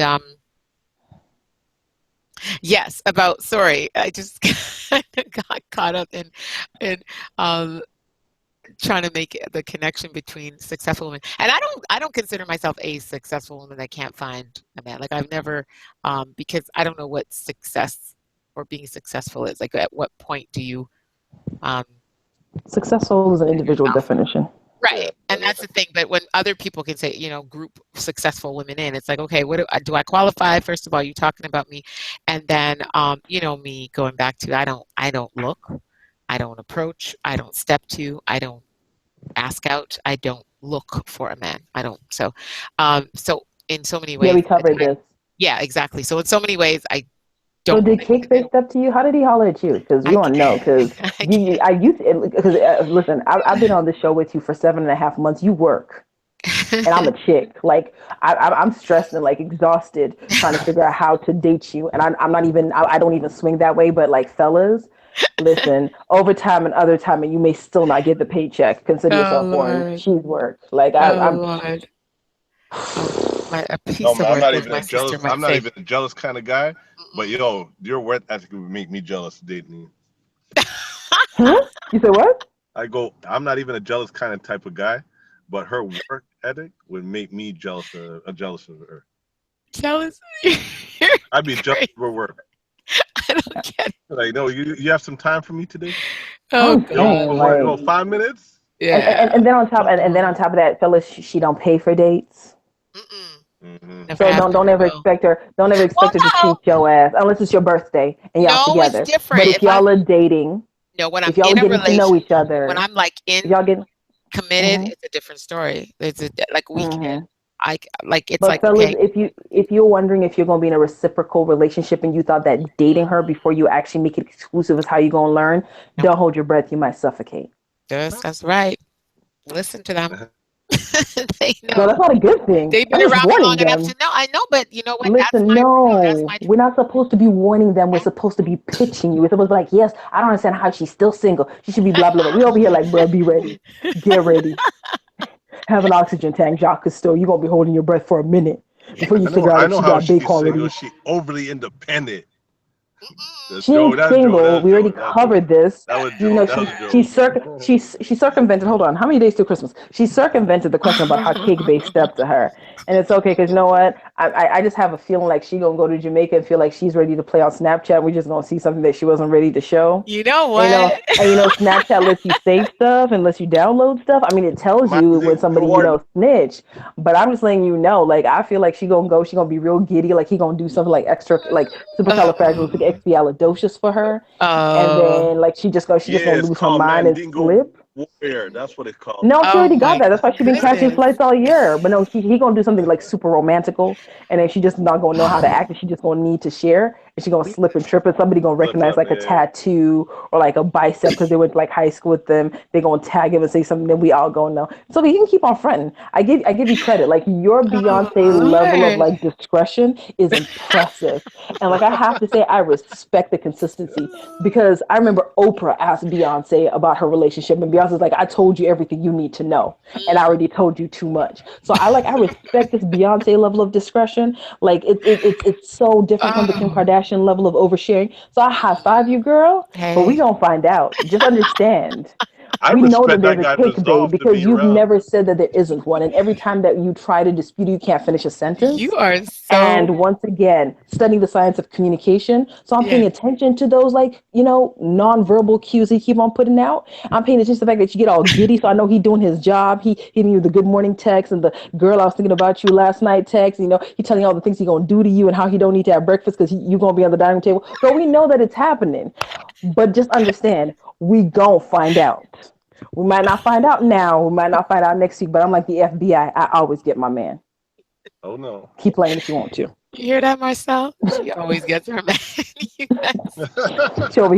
She over here trying to defer. Girl, you got it. Oh Lord. Mm-hmm. And that's not nice, Kenneth, what you just said. But anyway, it Mm-hmm. is The close. about that time. Yeah. Mm-hmm. You guys Hey, always can I just manage, say right? something? Say it. Say Say something. something. When it comes down to my clothes, it's just Yes. this. I've been itching to say this Mm. because I was started to allude to this and then we got sidetracked. But I always give my close friends, because again, I have a lot of movers and shakers and powerful women. All I keep is powerful people around me and people that are on the move, and they're in that position a lot where they're just like fed up with dudes, or they just can't find a dude they want or whatever it may be. And I say, look, when you do find that guy, there's a couple of things that you got to keep in mind. Never tell your man that you don't want him, you don't need him, or you know what, you got your own this, you got your own that, blah blah blah blah blah. Eventually you are going to be right. Eventually, Hmm. he's going to go find a woman eventually that needs him, that wants him, that even though she has her own this, her own that, and blah blah blah blah blah. You know what, I want you as man. You know what I mean? As simple as that. The second thing is, as stupid as you guys might, I can hear the backlash is going to happen, but it's simple. When you own a So why even house or say a it? when you have a condo, if you're a single woman, I didn't say to lie. I didn't say anything. Just don't discuss that you own your own house or your own condo. The sense of over independence that comes with that, because then you'll be straight to say I own my own house and all that. You take that out of your vocabulary, you will never get into that discussion because that's the first thing that comes into your mind. I got my own money, I own my house, I own my own car, and blah blah blah blah. So that will reflect. I mean, that will the idea I of thought bosses that. wanted bosses. No, we like. I was about to say we like Miss Independent. We don't like Miss Overly Independent. We don't want Mr. Overly Independent as described. We want Miss Independent because again, it's just basic. Or should I? You know what? Again, taking your foolish, stupid advice. Not saying generalize, but I am going to generalize. that woman is a reflection of us. We're a reflection, an extension of us. You know what? It comes down to ego. It comes down to our manhood. No man wants a man to another man or another woman to look at his girl and say ha ha ha ha, or look at me and say ha ha ha ha. None. I don't care who you are. I don't care what you say. You know what? Even if a woman is, was the biggest hoe, okay, growing up in high school, and she becomes your woman, as long as she carries herself with elegance and stuff of that nature, you might be able to. But if she continues with her hoish ways, she will never last, and you know that. Nah, I know dudes who met a chick and she was a born again virgin. They found out that the crew had done it was like the And then best what man. happened? Like they were And crying then like what Morris happened? Chestnut. They were crying like Morris Chestnut, the best man. They couldn't deal. She was reformed. She had gotten it Yeah. together. She had been through some things, and she told him like he didn't find out from other people. Like she was very transparent, but homie couldn't handle. Mm. Well, you know what? And that goes to what Marcel has said. Well, he ain't a man. That's what you say now. I'm playing. I'm just playing. But at the end of the day, what it comes down to is that, you know what? Just don't tell them that you own your property until you are getting together. And you know what? And at the end of the day, really and truly, it's nobody's business what you own and what assets you own. You know what? Until you are about to make But then that should you jump. also not tell them if you have an executive role or if you have like a master's degree or a PhD? I'm just starting to ask, I'm starting to wonder where do you what do you tell him then? I went to school. Period. When he No, starts saying what you did went you to study? university. Really? You graduated. You Wow. smart. But you just said you're extremely transparent and honest about yourself. So how come I can't be extremely honest and transparent about my damn self? Because there's a double standard. I'm just telling women, successful women, how Sure. to get and maintain that man. That's all. You can take my stupid advice or don't. Mm-mm-mm. It comes down to is eventually, if you keep on telling that man that, you know what, I'm smarter than you, essentially I'm better than you, I don't need you, you're going to be right eventually. But Woman, that's his eventually that's it. insecurities perking up. Like Maybe my he's just not the accomplishments do Yeah, one. but not you know what? Yeah. devalue yours. Just because somebody has, a thread pulling out doesn't mean you got to go pull on it more.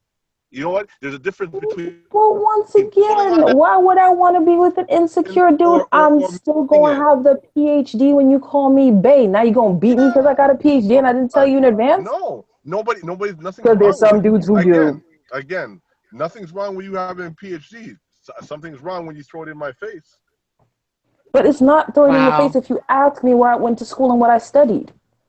So I'm What saying happens? is, What happens if I have we're a not master's talking in about, biology and a PhD in chemical engineering? we're not talking about the time where everything's kumbaya and everything is beautiful and peachy. We're talking about when you get into argument and you know what? It comes down to I got my own house, my own car, Okay, I have but my that's education, I don't need your money, get the hell out, blah blah blah blah. okay. But see, hold on, pause, because I think that only There's no comes right to up men and women. in situations where men have not defined their power. Because once again, But it's a double if you are standard. no, And but women are no, stronger and more built maturely than that. no. But once again, in this argument, and I'm talking about the woman. We're supposed to be logging off. I'm talking about the woman throwing it in your face. I can't throw it in your face Mm-hmm. if that's not your definition of power. That's like somebody coming to me and saying, "You're black." That's my definition of You power. hear it enough?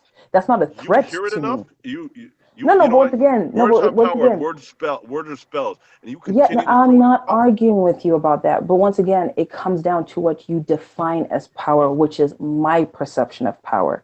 So if I'm having Okay. an argument with you, I'm going to attack what I see as your position of power. So if Right. you introduce yourself from a financial and collateral perspective, that is how I'm going to attack you when I'm being defensive and I'm in an argument.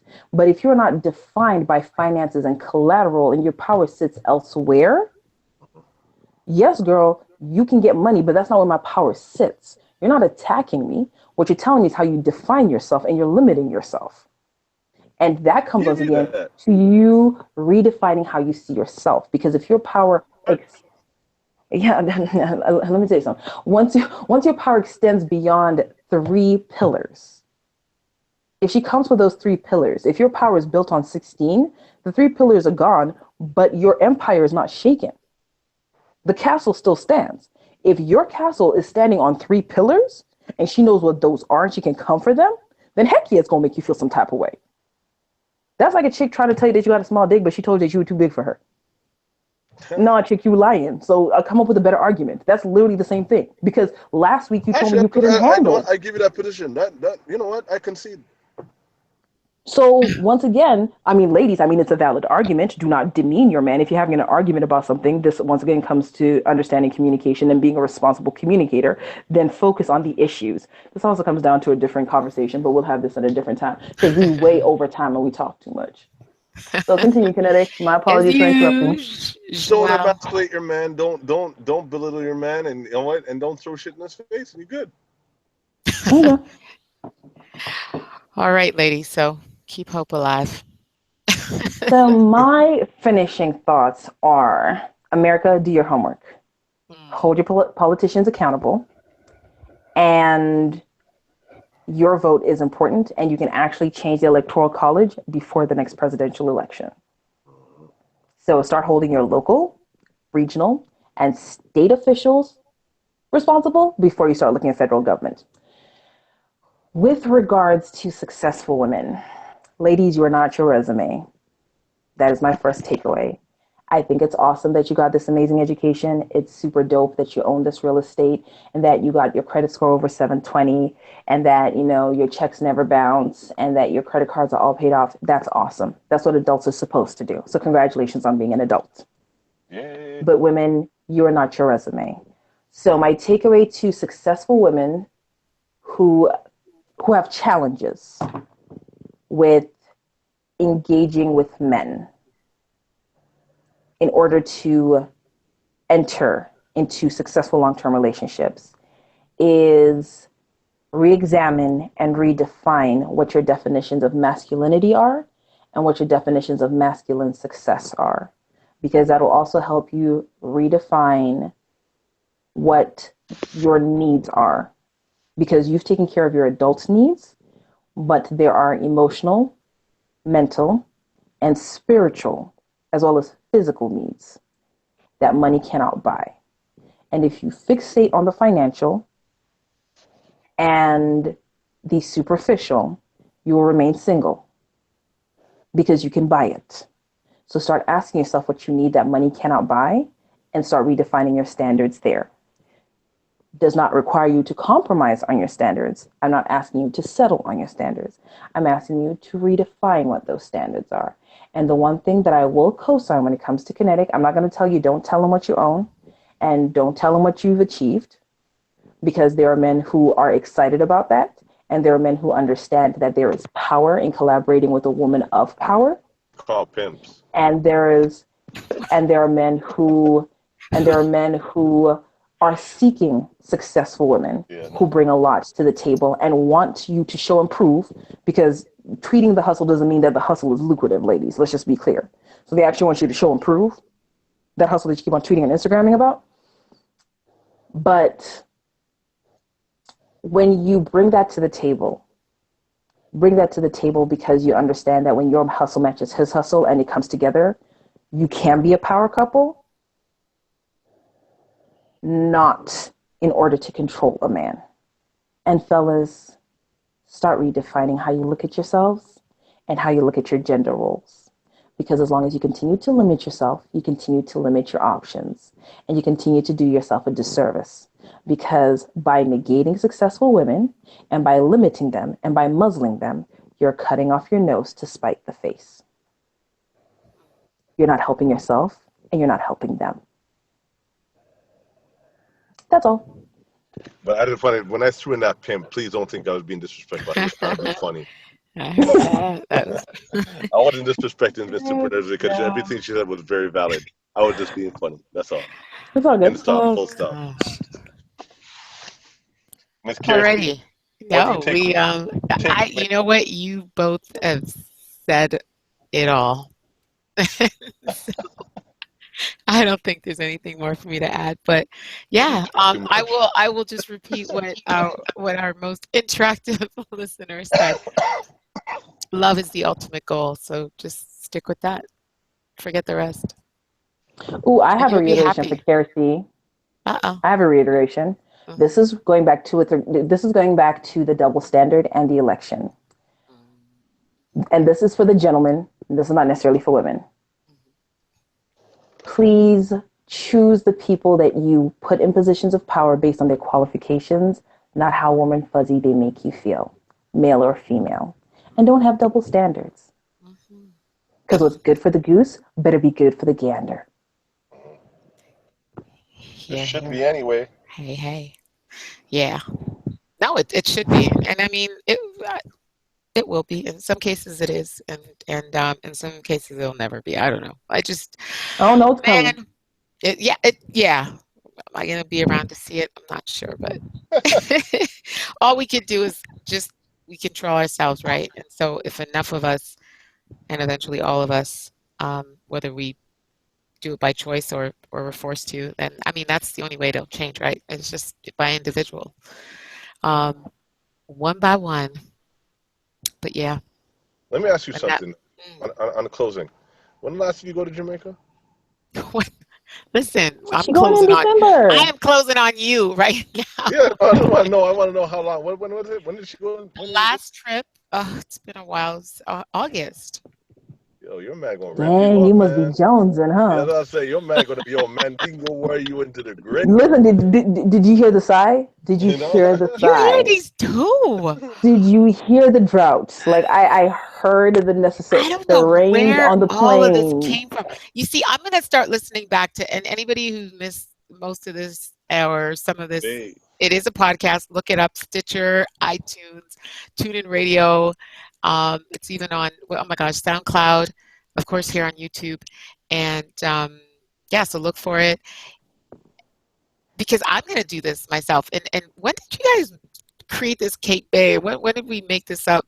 First of all, we didn't make it up. We tapped into your excessive trips. And let me tell you, I'll tell you exactly when this happened. Well, it was after trip number 3 to Jamaica. Is it trip number 3? No, I've only been twice this year. No, twice. No, because number 3 didn't happen. Number 3 was canceled. You were thinking about number 3. And then you said you were going to Jamaica in December. Church Kinetic pointed out that this is typhoon and hurricane season. Who goes into the eye of the storm? I think it's technically just after hurricane season. I think I've missed No, it doesn't matter. It doesn't matter. There's still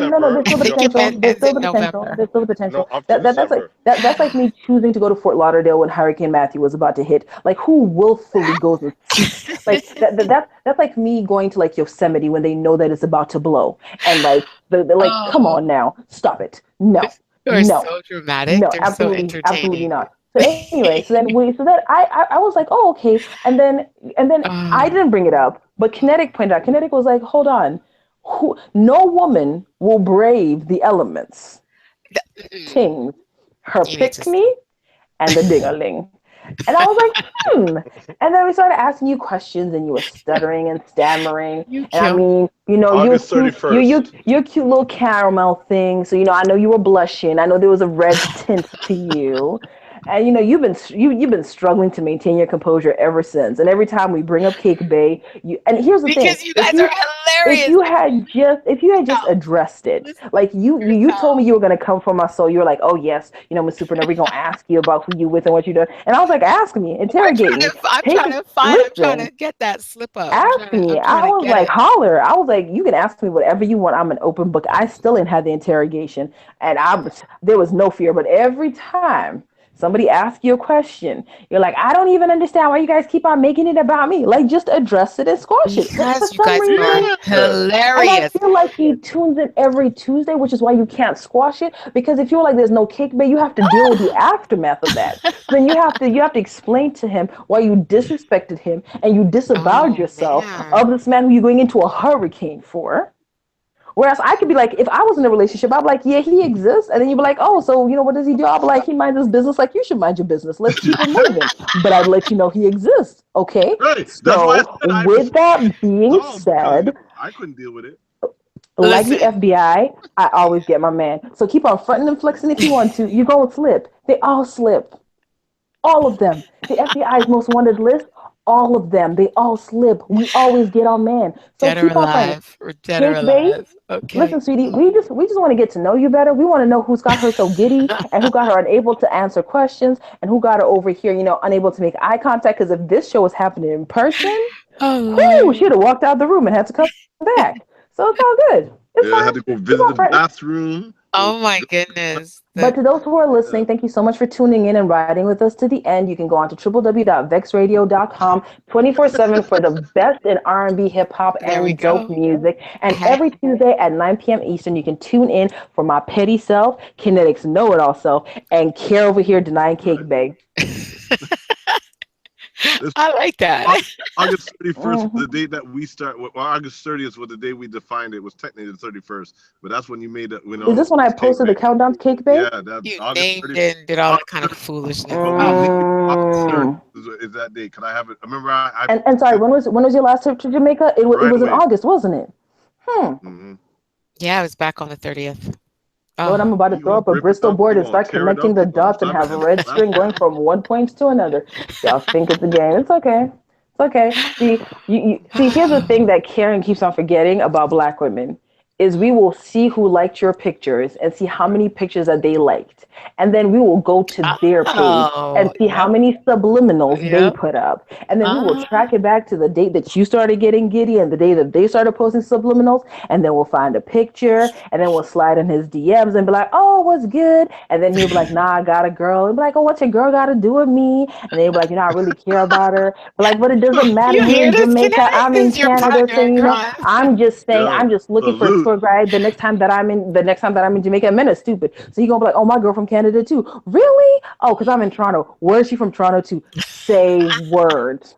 Yeah, Maybe what's I her know name? her. Do she do hair? Nah, she got a radio show. They're Really? crazy. These You don't say. Which Yo, narrows it down because there's only so many chicks doing podcasts in Toronto. So you're gonna be like one of 10 chicks in Toronto with successful podcasts that people in Jamaica may be listening to. So now the question becomes, do you want him to tell me or you gonna tell me?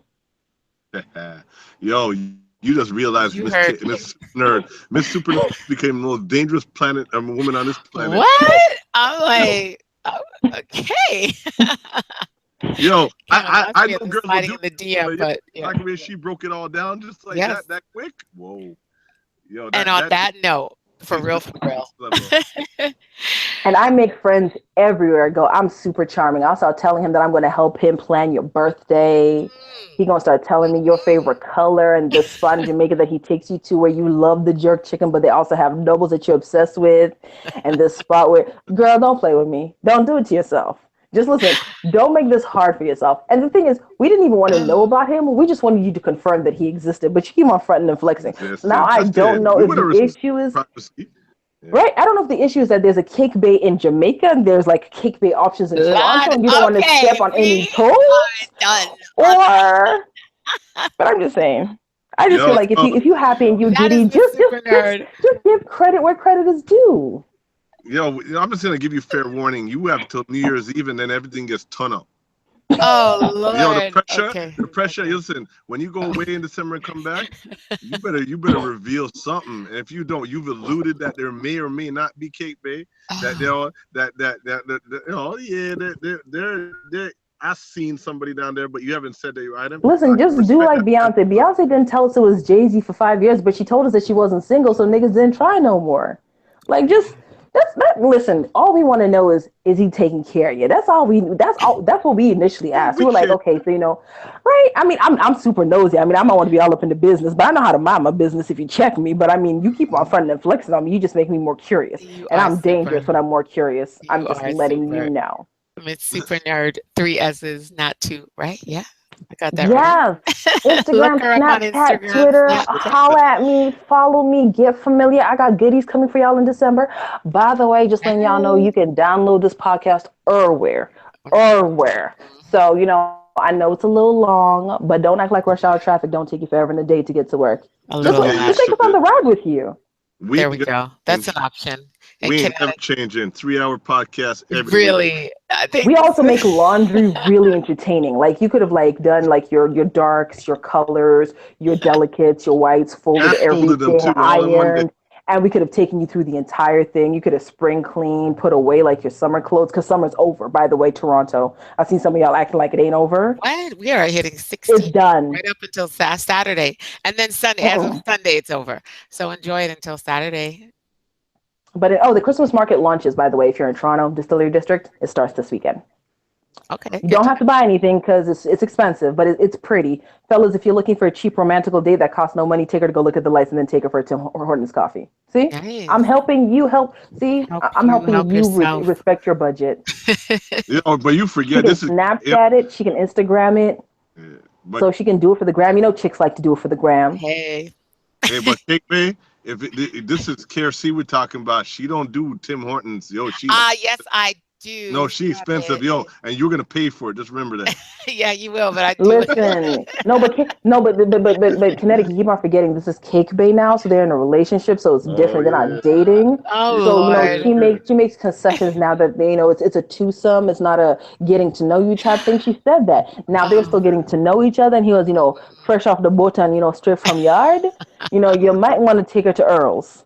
You can take her to the tree lighting at Eaton Center and and Dundas Square, and then you can take her to Joey's, or she can do appetizers a milestone. She's not eating there because the food's a little dry and the liquor's cheap, but she'll do appetizers and like a cute little cocktail. But you gonna need to ante up because this. And then when I told y'all, springs and cactus. Yeah.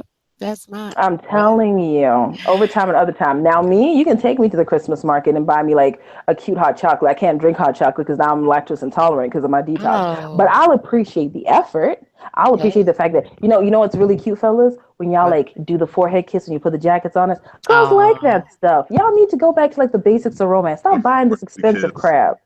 I had Romance 101. I smell there's a show coming up. Finesse her. We got to do one of those shows though. I think Miss Super Nerd nailed it on the head. You know what? We got to do one of those. What men should do for women and women for men. Romance 101 coming up. Yes, your way. Because boys deserve to be simple. spoiled I like you to too. Boys deserve to be spoiled and taken care of too. God damn it! I said if I like you, just strip. Just wear some lingerie and we. Oh Lord. No, okay. you need extra stuff. Anyway. No, I'm talking about all the podcasts. You see, I already told you where y'all can find me. I'm actually going to post Tuesday. them. I promise. I'm going to post all of them just to remind everybody because, people who are looking for it aren't necessarily listening to it, right? I've heard you. So until next time. You let her plug her thing, please. What thing? Who? Miss Super Nerd was about to get into how you found her, and you just couldn't cut. I thought she already did. Hello. No, we already did it. Snapchat, at Miss Twitter, Super Nerd, Snapchat, Twitter. Huh? And you did Kinetic 100, Instagram only. Kinetic 100, just Instagram, no Twitter. Right. Unless it's about money. No. I'll send you that number. Call at me. Nah, he'll let you DM him on Instagram until he actually qualifies that you're actually like legit. So don't let him lie to you, because you call him and you're not about real money. He's blocking you and he's telling everybody that you're a waste man. Don't do it to yourself. He'll embarrass you, and he knows everybody. Oh, gosh. Everybody. Oh Lord. I'm just trying to help y'all. Don't embarrass yourself. I'll pay you later. Don't embarrass yourselves. I'm just saying. Don't do it. Like, Connecticut is really a Jewish man when it comes to business. Don't play with him. Lord. He'll blacklist you. Like, you'll never hustle in the city. And a few other Canadian ones, and probably a few American ones. But don't believe me. Keep on friend if you want to. 2017 is going to be a real cold year. You're going to feel real American if you're Canadian. Continue. Anyways, and that was is Miss Super Nerd with 3 S's, not 2. Instagram. And at Cake with KRC, Twitter, Instagram, and Facebook. On Snapchat. Yes. On Facebook, all your social, and Twitter, all your social medias. And we got Cake Bay. Cake Bay.